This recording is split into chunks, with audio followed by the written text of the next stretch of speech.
ತಮಗೆಲ್ಲ ಹೊಸ ವರ್ಷದ ಹಾರ್ದಿಕ ಶುಭಾಶಯಗಳು. Let this new year will have a beautiful days for all the students and all the communities. And ಒಂದು ಹೊಸ ವರ್ಷ ನಮಗೆಲ್ಲ ಸಂತಸ ಮತ್ತು ನೆಮ್ಮದಿ ತರಲಿ ಅನ್ನೋಂಥ ಮಾತುಗಳನ್ನು ಹೇಳ್ತಾ, ಇವತ್ತು ಬಹಳ ವಿಶೇಷವಾಗಿ ನಮ್ಮೊಬ್ಬರು ಸಾಧಕರು ನಮ್ಮೊಂದಿಗೆ ಇದ್ದಾರೆ. ಇವತ್ತು ಅವರು ಇತ್ತೀಚೆಗೆ ಪೊಲೀಸ್ ಸಬ್ ಇನ್ಸ್ಪೆಕ್ಟರ್ ಪರೀಕ್ಷೆಯಲ್ಲಿ 545 ಹುದ್ದೆಗಳಲ್ಲಿ, ನಿಮ್ಗೆಲ್ಲ ಗೊತ್ತದ 545 ಪೋಸ್ಟ್ ಬಹಳ ನೆನಪಿಡುವಂಥ ವಿಷಯ ಆಗಿಬಿಟ್ಟಿದೆ ಈಗ.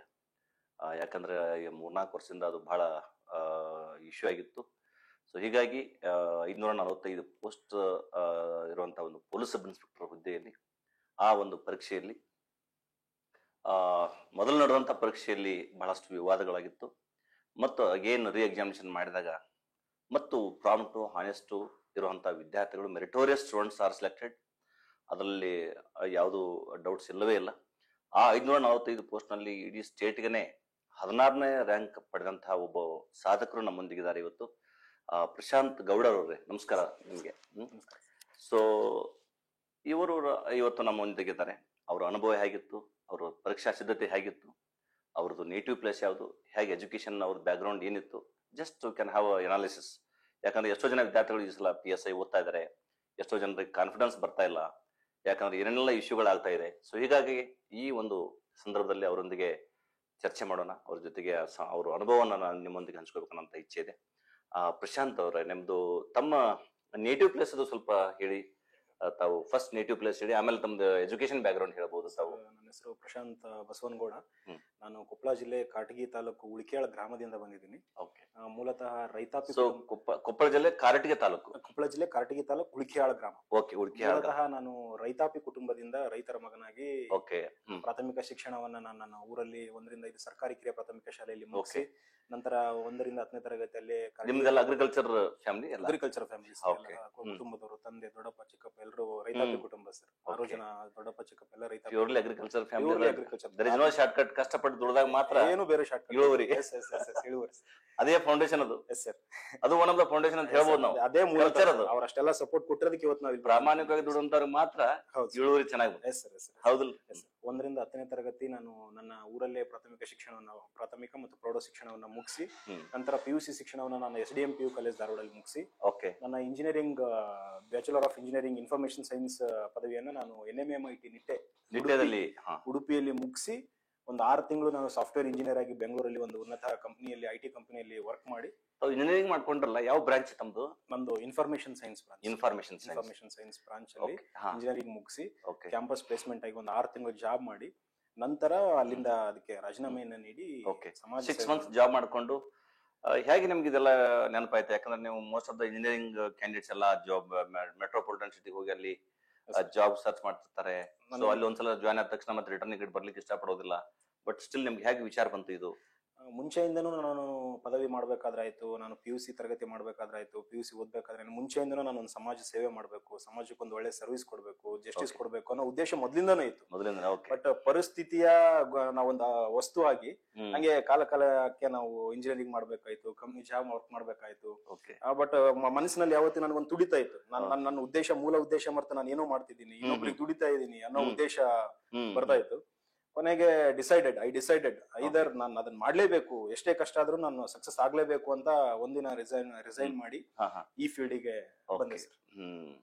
ಧೈರ್ಯ ಮಾಡಿ ಮನೇಲಿ 6 ಮಂತ್ಸ್ ಜಾಬ್ ಮಾಡ್ಕೊಂಡು ಬಿಟ್ಟು ಈ ಕಾಂಪಿಟೇಟಿವ್ ಎಕ್ಸಾಮ್ ಮಾಡ್ಕೊಂಡು ನಾನು ಯಾವ್ದಾದ್ರು ಒಂದು ಉನ್ನತವಂತ ಹುದ್ದೆಗೆ ವಿಚಾರದಿಂದ ನೀವು ಬಂದಿದ್ದೀರಿ. ಸೊ ನಿಜವಾಗ್ಲೂ ಏನಂದ್ರೆ ಸಾಮಾನ್ಯವಾಗಿ ಆ ಮೈಂಡ್ ಸೆಟ್ ಇರುವಂತದ್ದು ಬಹಳ ಕಡಿಮೆ. ಮತ್ತೆ ಎಷ್ಟೋ ಜನ ಡಿಸ್ಕರೇಜ್ ಮಾಡ್ತಿರ್ತಾರೆ ಸಾಮಾನ್ಯವಾಗಿ. ಅವೆಲ್ಲ ಬಹಳಷ್ಟು ಜನ ಈ ಗೌರ್ಮೆಂಟ್ ಸರ್ವಿಸ್ ಕ್ಲಾಸ್ 1 ಕ್ಲಾಸ್ 2 ಹೋಗ್ಬೇಕಂದ್ರೆ ಬಹಳಷ್ಟು ಕರಪ್ಷನ್ ಇದೆ ಅನ್ನೋ ವಿಚಾರದಿಂದ. ನಮ್ಮೂರಲ್ಲಿನೇ ಸರ್ ನನಗೆ, ಯಾಕಂದ್ರೆ ನಾನು ಆ ವಾತಾವರಣದಿಂದ ಬೆಳೆದಿರೋದ್ರಿಂದ ಮುಂಚೆಯಿಂದನು PSI KS ಹುದ್ದೆಗಳಂದ್ರೆ ಇಲ್ಲ, ಅವಕ್ಕೆ ಯಾವ್ದು ಎಕ್ಸಾಮ್ ಇಲ್ಲ, ಅವಕ್ಕೆ ದುಡ್ಡು ಕೊಟ್ಟು ಸೇರುವಂತ ಹುದ್ದೆ ಅನ್ನೋ ಮೈಂಡ್ ಸೆಟ್. ಹಂಗಾಗಿ ನಾವು ಅವತ್ತಿಗೆ ಇಂಜಿನಿಯರಿಂಗ್ ಮಾಡಿದ್ವಿ. ಇಲ್ಲಾಂದ್ರೆ ಮೊದ್ಲೇ ಈ ಫೀಲ್ಡ್ ಬಂದ್ಬಿಡ್ತಿದ್ವಿ ಸರ್. ಆ ಎನ್ವಿರಾನ್ಮೆಂಟ್ ನಮಗೆ ಬೆಳೆಸಿದ್ರೆ. ಆಮೇಲೆ ನಾನು ಉಡುಪಿಯಲ್ಲಿ ಒಬ್ರು DC ಕಾರ್ಯಾಗಾರ ಮಾಡಿದ್ರು ಅವತ್ತು. ಆ ಕಾರ್ಯಾಗಾರಕ್ಕೆ ನಾನು ಅಟೆಂಡ್ ಆದಾಗ ಓಕೆ, ಇದನ್ನ ನನ್ನಲ್ಲಿ ಇದಿದೆ, ನಾನು ಇದನ್ನ ಮಾಡ್ಬೇಕು ಅನ್ನೋದು ಮತ್ತೆ ಬೆಳೆಸಿ, ಅಲ್ಲಿಂದ ನಾನು ಇಂಜಿನಿಯರಿಂಗ್ 4th ಇಯರ್ ಇರುವಾಗ ನಾನು ಪ್ರಿಪರೇಷನ್ ಸ್ಟಾರ್ಟ್ ಮಾಡ್ಕೊಂಡೆ. NCERT ಪುಸ್ತಕಗಳನ್ನು ಮುಗಿಸಿದೆ. ಸಾಕಷ್ಟು States prelims question papers, CDS papers, NDA papers ಎಲ್ಲ ಸಾಲ್ವ್ ಮಾಡ್ಕೊಂಡು ಸ್ಟಾರ್ಟ್ ಮಾಡ್ಕೊಂಡು, ಬಟ್ ಪರಿಸ್ಥಿತಿಗೆ ಹಂಗೆ ಕಂಪ್ನಿ ಜಾಯ್ನ್ ಆಗಿ ರಿಸೈನ್ ಆಗಿ ಈ ಕಡೆ ಬಂದೆ. ಬಟ್ ಎನಿಹೌ ಈಗ ಪ್ರಶಾಂತ್ ಅವರೇ, ನೀವು ಈಗ ಯಾವ ಹುದ್ದೆಗಳಲ್ಲಿ ತಾವು ಆಯ್ಕೆ ಆಗಿದ್ರಿ?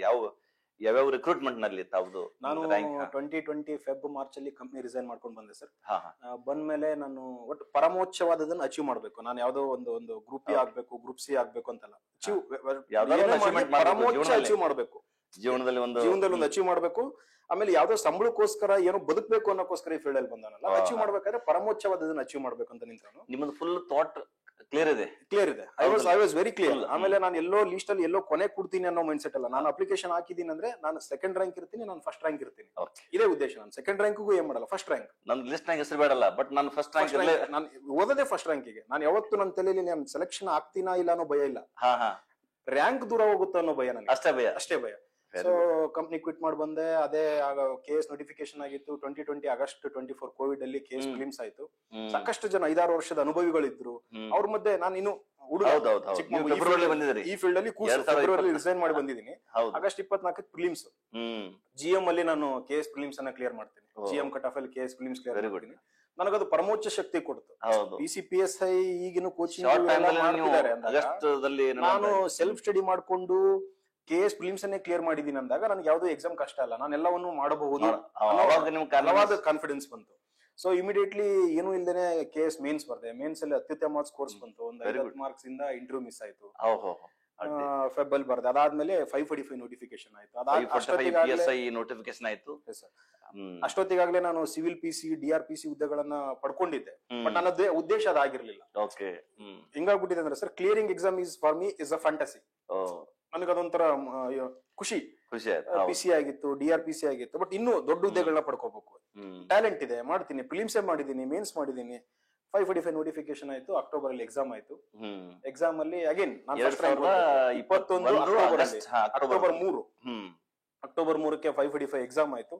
ಎಕ್ಸಾಮ್ ಅಲ್ಲಿ ಸೆಕೆಂಡ್ ಪೇಪರ್ ಅತ್ಯುತ್ತಮವಾದ ಸ್ಕೋರ್ ನಂದು ಲಿಸ್ಟ್ ಅಲ್ಲಿ. ನೋಡಿ ಸೆಕೆಂಡ್ ಪೇಪರ್ 120 ತೆಗೆದು 120 ವಂಡರ್ಫುಲ್. 19th ರ್ಯಾಂಕ್ ಬಂತು ಸರ್. 19th ರ್ಯಾಂಕ್ ಬಂದಿತ್ತು. ಫಸ್ಟ್ ಟೈಮ್ 545 ಸಿವಿಲ್ PSI ದಲ್ಲಿ 19ನೇ ರ್ಯಾಂಕ್ ಬಂತು. ಓಕೆ, ಅದು ಪರಿಸ್ಥಿತಿ ಇದು ನಮ್ ದುರಾದೃಷ್ಟನೋ ಎಲ್ಲ ಸ್ಕ್ಯಾಮ್ ಆಗಿ ಏನೋ ಆಗಿ ಕ್ಯಾನ್ಸಲ್ ಆಯ್ತು. ಬಟ್ ಅವತ್ತಿಗೆ ಪರಿಸ್ಥಿತಿ ಬಹಳ, ನನಗೆ ಎಕ್ಸಾಮ್ ಕ್ಲಿಯರ್ ಮಾಡುವಂತ ಯಾವ್ದೇ ಕಷ್ಟ ಇಲ್ಲ, ಬಟ್ ಈ ಪ್ರೆಷರ್ ಹ್ಯಾಂಡಲ್ ಮಾಡೋದು ಬಹಳ ಕಷ್ಟ ಆಯ್ತು. ಎಲ್ರು ಇವರು ದುಡ್ಡು ಕೊಟ್ಟಿದ್ದಾರೆ, ಇವರು 50 ಲಕ್ಷ ಕೊಟ್ಟಿದ್ದಾರೆ, 1 ಕೋಟಿ ಕೊಟ್ಟಿದ್ದಾರೆ ಅನ್ನೋ ಪ್ರೆಷರ್, ಹೊರಗಡೆ ಬಹಳಷ್ಟು ಸುದ್ದಿ ಆಗ್ಬಿಟ್ಟು ಸಾಕಷ್ಟು ಸುದ್ದಿಗಳು ವಿಮರ್ ಆಗಿತ್ತು. ಏನಂದ್ರೆ ಎಲ್ಲರೂ ಏನ್ ಸೆಲೆಕ್ಟ್ ಆಗಿರಲ್ಲ, ಅವ್ರು ದುಡ್ಡು ಕೋಟೆ ಮಾಡಿಸಿದಾರೆ. ನಮ್ಮೇಲೆ ನಮ್ಗೆ ಡೌಟ್ ಬರಕ್ ಸ್ಟಾರ್ಟ್ ಆಯ್ತು. ಹೌದಾ, ನಾವು ದುಡ್ಡು ಕೊಟ್ಟಿದೀವ, ಇಷ್ಟೆಲ್ಲ ಸ್ಕ್ಯಾಮ್ ಆಗಿದೆ, ಇಡೀ ನಿಮ್ಮ ಊರಲ್ಲಿ ಸುದ್ದಿ ಆಗ್ಬಿಟ್ಟಿರ್ತದ. ಇಡೀ ಊರಲ್ಲಿ ಸುದ್ದಿ, ಕುಟುಂಬದವರು ಸಾಕಷ್ಟು ಸಂಭ್ರಮ ಮಾಡಿದ್ರು. ಅವ್ರಿಗೂ ಪಾಪ ಬಹಳಷ್ಟು ಮುಜುಗರ. ಸಾಕಷ್ಟು ಕಡೆ 100 ಕಡೆ ಸನ್ಮಾನ ಆಗೋಗ್ಬಿಟ್ಟು ಎಲ್ರಿಗೂ ನಗುಪಾಟ್ಲಾಗ್ಬಿಟ್ಟಿವಿ ನಾವು. ಒಂಥರ ಅದು ಮನಸ್ಸಿಗೆ. The day home minister announced ರೀ ಎಕ್ಸಾಮ್, ನಾನು ಅವತ್ತೇ ರಿಟರ್ನ್ ಬಂದೆ. ಅವತ್ತೇ ಮತ್ತೆ ರಿಟರ್ನ್ ಕ್ಲಿಯರ್ ಮಾಡ್ತೀನಿ, ಅವತ್ತೇ ಬ್ಯಾಕ್ ಕ್ಲಿಯರ್ ಮಾಡ್ಕೊಂಡು ಬಂದೆ. ನಾನು ನಮ್ಮ ಮನೆಯವರಿಗೆ ನಾನ್ ಧೈರ್ಯ, ನನಗೆ ಧೈರ್ಯ ಅನ್ನೋದಕ್ಕಿಂತ ನಾನು ಅವ್ರಿಗೆ ಧೈರ್ಯ ಕೊಟ್ಟೆ. ನೋಡಿ, ತಲೆನೇ ಕೆಡಿಸ್ಕೊಬೇಡಿ, ನಾನು ಮತ್ತೆ ಟಾಪ್ 10 ಕ್ಲಿಯರ್ ಮಾಡ್ಕೊಂಡ್ ಬರ್ತೀನಿ. Very good. ಇನ್ನು ಏನೂ ಆಗಿಲ್ಲ, ರೀ ಎಕ್ಸಾಮ್ ಜಸ್ಟ್ ಅನೌನ್ಸ್ ಆಗಿದೆ. ರೀ ಎಕ್ಸಾಮ್ ಆಯ್ತು. ಎಕ್ಸಾಮ್ ಅನೌನ್ಸ್ ಮಾಡಿದ ತಕ್ಷಣ ಇಮಿಡಿಯೇಟ್ಲಿ ಅವತ್ತಿನ ದಿನನೇ ಧಾರವಾಡಕ್ಕೆ ಬಂದು ಬ್ಯಾಕ್ ಪ್ಯಾಕೇಜ್ ಮಾಡ್ಕೊಂಡು ಮತ್ತೆ ಇಮಿಡಿಯೇಟ್ಲಿ ಸ್ಟಾರ್ಟ್. ಅಷ್ಟೊತ್ತಿಗೆ labour inspector 1:3 HK NHK 2 6 post 20 post ಕರೆದಿದ್ರು, ಅದನ್ನ ಇದ್ ಮಾಡ್ಕೊಂಡೆ. ಅದಾದ್ಮೇಲೆ KPSC ಅವ್ರದ್ದೊಂದು ಬಿಲ್ ಕಲೆಕ್ಟರ್ ಪೋಸ್ಟ್ ಆಗಿತ್ತು, ಅದನ್ನು ಜಾಬ್ ಕ್ಲಿಯರ್ ಆಗಿತ್ತು, ರಿಸೈನ್ ಮಾಡಿದೆ. 545 ರೀ ಎಕ್ಸಾಮ್ ಆಯ್ತು. ರೀ ಎಕ್ಸಾಮ್ ಅಲ್ಲಿ ಸ್ಟೇಟ್ ಗೆ 16th ರ್ಯಾಂಕ್ ಅಲ್ಲಿ ಸೆಲೆಕ್ಟ್ ಆದೆ. ರಾಜ್ಯಕ್ಕೆ 16ನೇ ರ್ಯಾಂಕ್. ನೋಡಿ, ಮತ್ತೆ ಅವಾಗ 19ನೇ ರ್ಯಾಂಕ್, ಈ ಸಲ 16ನೇ ರ್ಯಾಂಕ್. ಇದು ಜನರಿಗೆ ತಾನೇ ಉತ್ತರ ಕೊಟ್ಬಿಡುತ್ತೆ, ನಾನು ಮಾತಾಡುವಂತ ಅವಶ್ಯಕತೆ ಇರಲಿಲ್ಲ. ರೀ ಎಕ್ಸಾಮ್ 545 ಸಿವಿಲ್ PSI ಹುದ್ದೆಗೆ ರೀ ಎಕ್ಸಾಮ್ ಮಾಡಿದಾಗ ಅಗೇನ್ ನಿಮ್ಮ ರ್ಯಾಂಕಿಂಗ್ ನೇರ ಬಂದಿದೆ. 16th ರ್ಯಾಂಕ್, 19ರ ಬದಲಾಗಿ 16 ಬಂದಿದ್ರೆ you have proved your strength, you have proved your mettle. So really you are competent ಅನ್ನೋದನ್ನ ನಿಮ್ ಇಡೀ ಊರಲ್ಲಿ ತೋರಿಸ್ಕೊಟ್ಟಂಗ ಆಯ್ತು. ಇನ್ ದ ಮೀನ್ ಟೈಮ್ ನಾನು ಕಮರ್ಷಿಯಲ್ ಟ್ಯಾಕ್ಸ್ ಇನ್ಸ್ಪೆಕ್ಟರ್ ಎಕ್ಸಾಮ್ ಬರ್ದೆ. ಅದು CTI ಎಕ್ಸಾಮ್ ಬರ್ದೆ. HK NHK 2 ಈಗ 1:3 ಕೊಟ್ಟಿದ್ದೀನಿ, ಅದು ಕೂಡ ನಾನು ಕ್ಲಿಯರ್ ಮಾಡ್ತೀನಿ. Very good. HK NHK 2 clear ಆಗಿದೆ. ಅದಾದ್ಮೇಲೆ 402 ಎಕ್ಸಾಮ್ ಬಂತು. 402 PSI ಎಕ್ಸಾಮ್ ಬಂತು. ಅದನ್ನು ಕೂಡ ಇರ್ತಕ್ಕಂತ ರೆಸಿಡ್ಯೂಯಲ್ ನಾಲೆಡ್ಜ್ ಮೇಲೆನೆ ಬರ್ದೆ. ಅದು ಕೂಡ ರಾಜ್ಯಕ್ಕೆ 23ನೇ ರ್ಯಾಂಕ್. ವಂಡರ್ಫುಲ್. ಅದರಲ್ಲೂ ಕೂಡ ರಾಜ್ಯಕ್ಕೆ 23ನೇ ರ್ಯಾಂಕ್ ಕ್ಲಿಯರ್ ಆಯ್ತು. ನೋಡಿ, ಮೊನ್ನೆ ಮತ್ತೆ KS ಪ್ರಿಲಿಮ್ಸ್ ಬರ್ದೆ, ಅದು ಕೂಡ ಅತ್ಯುತ್ತಮವಾದ ಸ್ಕೋರ್. ಮತ್ತೆ ಈ ಸರಿ ನಾನು ಇದೇ ಡಿಸೆಂಬರ್ 29 ಎಕ್ಸಾಮ್ ಆಯ್ತು, ಅದರಲ್ಲೂ ಅತ್ಯುತ್ತಮವಾದ ಸ್ಕೋರ್ ಆಗಿದೆ ಸರ್. So wonderful. ಟೋಟಲ್ ನಿಮ್ಗೆ ಸೊ ಹಾಗಿದ್ರೆ 8ರಿಂದ 9. ಆಮೇಲೆ KA ದವರು ನಿಗಮ ಮಂಡಳಿ ಜಾಬ್ಸ್ ಕರೆದ್ರು. ಅದರಲ್ಲಿ ಕನ್ಸ್ಟ್ರಕ್ಷನ್ ಡಿಪಾರ್ಟ್ಮೆಂಟ್ SDA, ಆಮೇಲೆ ಫುಡ್ ಡಿಪಾರ್ಟ್ಮೆಂಟ್ SDA, ಆಮೇಲೆ ಕಿಯೋನಿಕ್ಸ್ ಡಿಪಾರ್ಟ್ಮೆಂಟ್ ಟೆಕ್ನಿಕಲ್ ಅಸಿಸ್ಟೆಂಟ್, ಈ ತರ ಆ ತರದ್ದು 3-4 ಹುದ್ದೆಗಳು, ಸಣ್ಣ ಪುಟ್ಟ ಹುದ್ದೆಗಳು. ಬಟ್ ಏನೇವು ಆಲ್ಮೋಸ್ಟ್ ಎಷ್ಟು ಹುದ್ದೆಗಳು ನೀವು ಆಲ್ಮೋಸ್ಟ್ 8 ಹುದ್ದೆಗಳು 8-9 ಹುದ್ದೆಗಳನ್ನು 8-9 ಹುದ್ದೆಗಳು ನೀವು ಸೆಲೆಕ್ಟ್ ಆಗಿದ್ದು ನಿಜವಾಗ್ಲೂ ಬಹಳ ಒಂದು ಹೆಮ್ಮೆ ವಿಷಯ. ಆಮೇಲೆ ಹೇಗೆ ಈ ನಮ್ದು ಇದು ಕ್ಲಾಸಿಕ್ ಸಂಸ್ಥೆಗೆ ಹೇಗೆ ನೀವು ಇಲ್ಲಿ ಸಂಸ್ಥೆಯಲ್ಲಿ ಮಾರ್ಗದರ್ಶನ ತಗೊಂಡ್ರಿ, ಹೇಗೆ ಏನು? ಮುಂಚೆಯಿಂದಾನು ನನಗೆ ನಾನು ಸೆಲ್ಫ್ ಸ್ಟಡಿ ಮಾಡುವಂತ ಹುಡುಗ. ನನಗೆ question paper is basic key. ನಾನು ಕ್ವಶನ್ ಪೇಪರ್ ಗಳನ್ನ ಕ್ವಶನ್ ತರ ನೋಡಲ್ಲ, ನಾನು ಪ್ರತಿ ಕ್ವಶನ್ ಒಂದು ಕಾನ್ಸೆಪ್ಟ್ ತರ ನೋಡ್ತೀನಿ. ಕ್ಲಾಸಿಕ್ ಸಂಸ್ಥೆಯಲ್ಲಿ ನಾನು 2022-23 ಕ್ವಶನ್ ಪೇಪರ್ ಗಳನ್ನ ಪ್ರತಿ ವಾರ 10 ಕ್ವಶನ್ ಪೇಪರ್ ತಗೊಳ್ತಿದ್ದೆ ನಾನು ಕ್ಲಾಸಿಕ್ ಸಂಸ್ಥೆ ಹಿಡ್ಕೊಂಡು. ಪ್ರತಿ ಸಂಡೇ ಮಾಡೆಲ್ ಟೆಸ್ಟ್ ಪ್ಲಸ್ ಎಲ್ಲಾ ಕ್ವಶನ್ ಪೇಪರ್ ಗಳನ್ನ 10 ಪೇಪರ್ ತಗೊಂಡೋಗಿ ನಾನು ಬುಕ್ಸ್ ಓದ್ತೀನಿಲ್ಲ, 10 ಪೇಪರ್ ಟೇಬಲ್ ಅಲ್ಲಿ ಹಾಕೊಳ್ವೆ. ನೋಡಿ, ಆ 10 ಕ್ವಶನ್ ಪೇಪರ್ ಅಂದ್ರೆ 1000 ಕ್ವಶನ್ಸ್. ಆ 1000 ಕ್ವಶನ್ಸ್ ಅಂದ್ರೆ ನಾನು ಕ್ವಶನ್ ತರ ನೋಡಲ್ಲ. ಇವತ್ತಿನ ಕಾನ್ಸೆಪ್ಟ್ ಹೆಂಗಾಗಿದೆ ಕಾನ್ಸೆಪ್ಟ್ ಕ್ಲಿಯರ್. ಹುಡುಗರು ಹೆಂಗಾಗಿದ್ದಾರೆ ಅಂದ್ರೆ ಕ್ವಶನ್ಸ್ ರಿಪೀಟ್ ಆಗ್ತೇವೆ, ಪಾಸ್ ಆಗ್ತೀವಿ, ಆಗಲ್ಲ. 1000 ಕ್ವಶನ್ಸ್ ಅಂದ್ರೆ 1000 ಕಾನ್ಸೆಪ್ಟ್. ಒಂದು ಕ್ವಶನ್ ಇವತ್ತು ಬ್ರಿಕ್ಸ್ ಮೇಲೆ ಬಂತಂದ್ರೆ ಬ್ರಿಕ್ಸ್ ಎಷ್ಟು ಕ್ವಶನ್ ಇದೆ ಅಂತ ಒಂದು ಕ್ವಶನ್ ಅಲ್ಲಿ ಕೇಳಿದ್ರು ಅಂದ್ರೆ ನನ್ನ ನೋಟ್ಸ್ ಅಲ್ಲಿ ಬ್ರಿಕ್ಸ್ ಯಾವಾಗ ಪ್ರಾರಂಭ ಆಯ್ತು, ಬ್ರಿಕ್ಸ್ ಉದ್ದೇಶ ಏನು, ಬ್ರಿಕ್ಸ್ GDP ಏನು, ಪಾಪ್ಯುಲೇಷನ್ ಏನು, ಈ ತರ ಕಾನ್ಸೆಪ್ಟ್ ಕ್ಲಿಯರ್. ಒಂದು ಪ್ರೆಸಿಡೆಂಟ್ ಬಗ್ಗೆ ಕ್ವಶನ್ ಕೇಳಿದ್ರು ಅಂದ್ರೆ ಪ್ರೆಸಿಡೆಂಟ್ ಎಕ್ಸಿಕ್ಯೂಟಿವ್ ಪವರ್ಸ್ ಏನು, ಜುಡಿಷಿಯಲ್ ಪವರ್ಸ್ ಏನು, ಎಕ್ಸಿಕ್ಯೂಟಿವ್ ಪವರ್ಸ್ ಏನು, ನೀಟಾಗಿ ಆ ಪ್ರಸ್ತುತ ಕಾನ್ಸೆಪ್ಟ್ ಅನ್ನ ನೋಟ್ಸ್ ಮಾಡ್ಕೊಳ್ಳೋದು. ಇದೇ ತರ 1000 ಕ್ವಶನ್ಸ್ ಅಂದ್ರೆ 1000 ಕಾನ್ಸೆಪ್ಟ್ ಗಳು ನೋಟ್ಸ್ ಮಾಡ್ಕೊಳ್ಳೋದು. 4 ವಾರಕ್ಕೆ 4000 ಕಾನ್ಸೆಪ್ಟ್ ಅಂದ್ರೆ 4000 ಕಾನ್ಸೆಪ್ಟ್ ಆಗ್ಬಿಟ್ರೆ ನೆಕ್ಸ್ಟ್ ಎಕ್ಸಾಮ್ ಅಲ್ಲಿ ನಿಮಗೆ ಅಷ್ಟು ಕ್ಲಿಯರ್ ಮಾಡ್ಬಿಟ್ಟಾಗ ಆ ಕ್ವಶನ್ ಮಾಡಿದಾಗ ನೀವು ತಪ್ಪು ಮಾಡೋದೇ ಇಲ್ಲ. ಸೊ ಆ ಕಂಟೆಂಟ್ ಅನ್ನ ನೀವು ಪ್ರಿಪೇರ್ ಮಾಡ್ತಾ ಇದ್ದೀರಿ ಪ್ರಾಥಮಿಕವಾಗಿ ನೋಟ್ ಮಾಡ್ಕೊಂಡು. ಹೌದು, ಆ ಡಿವೈಡ್ ಮಾಡ್ಕೊಂಡ್ಬಿಡ್ತಾರ, ಪೊಲಿಟಿ ಬೇರೆ, ಎಕಾನಮಿ ಬೇರೆ, ಸೈನ್ಸ್ ಬೇರೆ, ಹೀಗೆಲ್ಲ ಡಿವೈಡ್ ಮಾಡ್ಕೊಂಡು ನೋಟ್ಸ್ ಮಾಡ್ಕೊತಾ ಇದ್ರಿ. ಹಾಗಾಗಿ ನನಗೆ ಯಾವುದೇ ಕ್ವಶನ್ಸ್ ನನ್ನ ವ್ಯಾಪ್ತಿ ಮೀರಿ ಬರ್ತಾ ಇರ್ಲಿಲ್ಲ. ನನಗೆ ಒಂದು ಫ್ರೇಮ್ ವರ್ಕ್ ಸಿಕ್ಬಿಡುತ್ತೆ ಎಕ್ಸಾಮ್ದು. 100 ಕ್ವಶನ್ಸ್ ಅಂದ್ರೆ 100 ಕ್ವಶನ್ಸ್ ಏನ್ ತೆಗಿಬಹುದು ಅವರು, ಸ್ಟಾಟಿಕ್ ಇಂದ ಏನ್ ಬರ್ಬೋದು, ಕರೆಂಟ್ ಅಫೇರ್ಸ್ ಇಂದ ಏನ್ ಬರ್ಬೋದು, ಓಲ್ಡ್ ಕ್ವಶನ್ ಪೇಪರ್ಸ್ ಇಂದ ಏನ್ ಬರ್ಬೋದು, ಸಬ್ಜೆಕ್ಟ್ ವೈಸ್ ಸೈನ್ಸ್, ಕಾನ್ಸ್ಟಿಟ್ಯೂಷನ್ ಅಂದ್ರೆ ಈ ಸಬ್ಜೆಕ್ಟ್ ಅಲ್ಲಿ ಎಷ್ಟು ಬರುತ್ತೆ ಕಾನ್ಸೆಪ್ಟ್, ಜಿಯೋಗ್ರಫಿ ಕಾನ್ಸೆಪ್ಟ್, ಒಂದು ಲ್ಯಾಂಡ್ ಫಾರ್ಮ್ಸ್ ಕೇಳಿದ್ರು ಈ ಸರಿ, ವಲ್ಕನಿಕ್ ಲ್ಯಾಂಡ್ ಫಾರ್ಮ್ಸ್ ಕೇಳಿದ್ರು, ಎರೋಜನಲ್ ಲ್ಯಾಂಡ್ ಫಾರ್ಮ್ಸ್ ಕೇಳಿದ್ರು, ಕಾರ್ಸ್ಟ್ ಟೋಪೋಗ್ರಫಿ ಲ್ಯಾಂಡ್ ಸ್ಟಮ್ ಕೇಳಿದ್ರು ಅಂದ್ರೆ ಆ ಎಲ್ಲದನ್ನು ನೋಡ್ಕೊಂಡ್ಬಿಡೋದು. ಯಾವ್ದು ಸಂಚಯನದಿಂದ ಆಗ್ತವೆ, ಯಾವ್ದು ಎರೋಜನ್ ಇಂದ ಆಗುತ್ತೆ, ಯಾವ್ದು ಡಿಪೋಸಿಷನ್ ಇಂದ ಆಗುತ್ತೆ, ಪ್ರತಿ ಕಾನ್ಸೆಪ್ಟ್ ಗಳನ್ನ ನೋಟ್ಸ್ ಮಾಡ್ಕೊಂಡ್ಬಿಡೋದ್ರಿಂದ ಆ ಕ್ವಶನ್ ನೆಕ್ಸ್ಟ್ ಬಂದಿರೋದ್ರಲ್ಲಿ ನಂದು ತಪ್ಪು ಆಗದೇ ಇಲ್ಲ. ನೋಡಿ, ಈ ತರ ಮಾಡೋದ್ರಿಂದ ಆಮೇಲೆ ಸ್ಟಾರ್ಟಿಂಗ್ CDS ಪೇಪರ್ ಗಳನ್ನ, NDA ಪೇಪರ್ ಗಳನ್ನ, CRPF ಪೇಪರ್ ಗಳನ್ನ, UPSC prelims, KS prelims, RRB papers, NTPC, CSC, SSC, CGL ಇಷ್ಟೆಲ್ಲ ಮಾಡಿರೋದ್ರಿಂದ ಸಣ್ಣ ಸಣ್ಣ ಕ್ವಶನ್ಸ್ ನನ್ಗೆ ಯಾವ್ದು ಕಷ್ಟ ಆಗ್ಲೇ ಇಲ್ಲ. So everything is under your control. ಸಿಕ್ಬಿಡ್ತು. ಪ್ರತಿ ಎಕ್ಸಾಮ್ ಹೋಗ್ಬೇಕಾದ್ರೆ ಒಂದ್ 70 ಕ್ವಶನ್ಸ್ ನಾ ರೆಡಿ ಮಾಡ್ಕೊಂಡ್ಬಿಟ್ಟಿರ್ತೀನಿ, 70 ಕಾನ್ಸೆಪ್ಟ್ ಗಳನ್ನ. ಈ ಕಾನ್ಸೆಪ್ಟ್ ಎಕ್ಸಾಮ್ ಅಲ್ಲಿ ಕೇಳಲೇಬೇಕು. ಲಾಸ್ಟ್ 40 ಡೇಸ್ ಒಂದು ಶೆಡ್ಯೂಲ್ ರೆಡಿ ಮಾಡ್ತೀನಿ. ಈ 40 ಡೇಸ್ ಅಲ್ಲಿ ಲಾಸ್ಟ್ 6 ತಿಂಗಳು ಓದಿದೀನಿ, 1 ವರ್ಷ ಓದಿದೀನಿ, ಅದೆಲ್ಲ ರಿವಿಷನ್ ಆಗ್ಲೇಬೇಕು. ವಂಡರ್ಫುಲ್. ಈ ತರ ಇಲ್ಲಿ ಈ ಸಂಡೇ ಮಾಡೆಲ್ ಟೆಸ್ಟ್ ಬರ್ತದೆ, ರ್ಯಾಂಕಿಂಗ್ ಹೇಗಿರ್ತದೆ ಇಲ್ಲಿ ನಿಮ್ದು? ಇಲ್ಲೆಲ್ಲ ನಿಮ್ ಸ್ನೇಹಿತರು ಎಲ್ಲ ಇಲ್ಲಿ ಟೆಸ್ಟ್ ಬರಿತಾ ಇದ್ರಲ್ಲ, ಅವಾಗ ಹೇಗೆ ಬರ್ತದೆ? ನಾನು ಇಲ್ಲಿ 8 ಟೆಸ್ಟ್ ಸೀರೀಸ್ ಗಳನ್ನು ಲಾಸ್ಟ್ ಎಕ್ಸಾಮ್ ಅಲ್ಲಿ ಸರಣಿ ಟೆಸ್ಟ್ ಸೀರೀಸ್ ಕಂಡಕ್ಟ್ ಮಾಡಿದ್ರಿ. 8 ಟೆಸ್ಟ್ ಸೀರೀಸ್ ಅಲ್ಲಿ ನಾನು ಟಾಪ್ ಬಂದಿದ್ದೆ ಸರ್. ಅವಾಗ ಕಾಲ್ ಮಾಡಿ ಸಂಸ್ಥೆಯಿಂದ ನನಗೆ ಫೆಲಿಟೇಷನ್ ಮಾಡಕ್ ನಾನು ಊರಿಗೆ ಹೋಗಿದ್ರಿಂದ ಬರಕ್ ಆಗ್ಲಿಲ್ಲ ಸರ್ ಅವಾಗ. ಬಟ್ ನೋಡ್ರಿ, ಗೆಟಿಂಗ್ ಫಸ್ಟ್ ಸ್ಮಾಲ್ ಏಮ್ ಅಂದ್ರೆ ಫಸ್ಟ್ ಸಂಸ್ಥೆಯಲ್ಲಿ ನಡೆಸುವಂತ ತುಂಬಾ ಜನ ಅದನ್ನೇ ನೆಗ್ಲೆಕ್ಟ್ ಮಾಡ್ತಾರೆ. ಇಲ್ಲೇ ಎಕ್ಸಾಮ್ ಫೇರ್ ತಡೆಯಕ್ಕಾಗಲ್ಲ ಅವರಿಗೆ, ಇಲ್ಲಿ ಎಕ್ಸಾಮ್ ಹೆಂಗ್ ಫೇಸ್ ಮಾಡ್ತಾರೆ. ಇಲ್ಲಿ ಪ್ರತಿ ವಾರ ವಿತೌಟ್ ಪ್ರಿಪರೇಷನ್ ಬಂದು ಎಕ್ಸಾಮ್ ಬರೀಬೇಕು. ಪ್ರಿಪೇರ್ ಆಗಿದಿರೋ ಆಗಿಲ್ವೋ, ನಾನು ಪ್ರಿಪೇರ್ ಆಗಿ ಬರೀತೀನಿ ಅಂದ್ರೆ ವಿತೌಟ್ ಪ್ರಿಪರೇಷನ್ ಇಲ್ಲಿ ಬಂದ್ ಬರೆದ್ರೆ, ಯಾಕಂದ್ರೆ ನಾಳೆ ಎಕ್ಸಾಮ್ ಅಲ್ಲಿ ಯಾವ ಕ್ವಶನ್ಸ್ ಬರ್ತವೆ ಹೇಳಕ್ಕಾಗಲ್ಲ. ಸೊ ನೀವು ಹಂಗ್ ಇಲ್ಲಿ ಬಂದ್ ಬರೆದ್ರೆ ನಿಮ್ಗೆ ಎಕ್ಸಾಮ್ ಅಲ್ಲಿ ತುಂಬಾ ಸಹಕಾರಿ ಆಗುತ್ತೆ. ನಾನು ಬಹಳಷ್ಟು ಸಲ ಹೇಳ್ತೀನಿ, ನೋಡ್ರಿ, ಪ್ರಿಪರೇಷನ್ ಇಲ್ಲದೆ ಇದ್ರು ಸಹಿತ ಬಂದಾಗ ನೀವು ಎಕ್ಸಾಮಿನೇಷನ್ ಫಿಯರ್ ಮೊದಲು. ಇವತ್ತಿಗೆ ಪೇಪರ್ 1 ಟಾಪಿಕ್ಸ್ ಎಸ್ಸೆಗಳು ಯಾರು ಕೂಡ ಇವ್ರು ಬೈಹಾಟ್ ಮಾಡಿ ಬರ್ಕೊಂಡು ಹೋಗಿರುವಂತ ಯಾವುದೇ ಎಸ್ಸೆ ಟಾಪಿಕ್ಸ್ ಎಕ್ಸಾಮ್ಸ್ ಅಲ್ಲಿ ಬರಲ್ಲ. ಹೌದು, on the spot questions, analytical questions ಗಳು ಬರ್ತವೆ. ನೀವು ಇಲ್ಲಿ ವಿತೌಟ್ ಪ್ರಿಪರೇಷನ್ ಬಂದು ಕೋಚಿಂಗ್ ಸೆಂಟರ್ ಗಳಲ್ಲಿ, ಕ್ಲಾಸಿಕ್ ಕೋಚಿಂಗ್ ಸೆಂಟರ್ ಗಳಲ್ಲಿ ಅತ್ಯುತ್ತಮವಾದ ಟೆಸ್ಟ್ ಸೀರೀಸ್ ಚೆಕ್ ಮಾಡ್ತಾರೆ. ಈ ತರದೆಲ್ಲ ಇಲ್ಲಿ ಬಂದು ಬರ್ದಾಗ ನಿಮ್ಮಲ್ಲಿರೋ ನಾಲೆಡ್ಜ್, ಕರೆಂಟ್ ಅಫೇರ್ಸ್ ಪ್ರತಿದಿನ 1.5-2 ಗಂಟೆ ವಿವಿಧ ಸೋರ್ಸ್ ಗಳಲ್ಲಿ ನೋಟ್ಸ್ ಮಾಡ್ಬಿಟ್ಟು ಆ ನಾಲೆಡ್ಜ್ ಯೂಸ್ ಮಾಡಿ ನಿಮ್ಗೆ ಬರ್ದ್ರೆ ನಾಳೆ ಎಕ್ಸಾಮ್ ಅಲ್ಲಿ ನಿಮ್ಗೆ ಅನ್ಪ್ರಿಪೇರ್ಡ್ ಒಂದು ಎಸ್ಸೆ ಬಂದ್ರೆ ಅನ್ಕುಕ್ಕುಡ್ ಹೋಗಿ ಎಸ್ಸೆ ರೆಡಿ ಮಾಡಕ್ ಬರುತ್ತೆ. ನೀವ್ ಒಂದ್ ಪ್ರಿಪೇರ್ ಆಗಿರ್ತೀರಿ, ಅದನ್ನೇ ಹೋಗಿ ಎಕ್ಸಾಮ್ ಎಲ್ಲ ಎಸ್ಸೆನೆ ಬರೋದಿಲ್ಲ, ನೀವ್ ಹೆಂಗ್ ಸಕ್ಸಸ್ ಆಗ? ನೋಡ್ರಿ, ಎಷ್ಟೋ ಜನ ಏನ್ ಮಾಡ್ತಾರೆ ಅಂದ್ರೆ ದೇ ಅಟೆಂಡ್ ಕ್ಲಾಸಸ್ ಎಲ್ಲ ಕೋಚಿಂಗ್ ಇನ್ಸ್ಟಿಟ್ಯೂಷನ್ ಅಟೆಂಡ್ ಮಾಡಿರ್ತಾರೆ, ಬಟ್ ಏನಂದ್ರೆ they don't attend model test. ಆಮೇಲೆ they have some sort of fear. ಬಹಳಷ್ಟು ಜನ 18 ತಾಸು 20 ತಾಸು ಓದೋರು ಇದಾರೆ, ಓದ್ತಾರೆ, ಬಟ್ ಅವ್ರಿಗೆ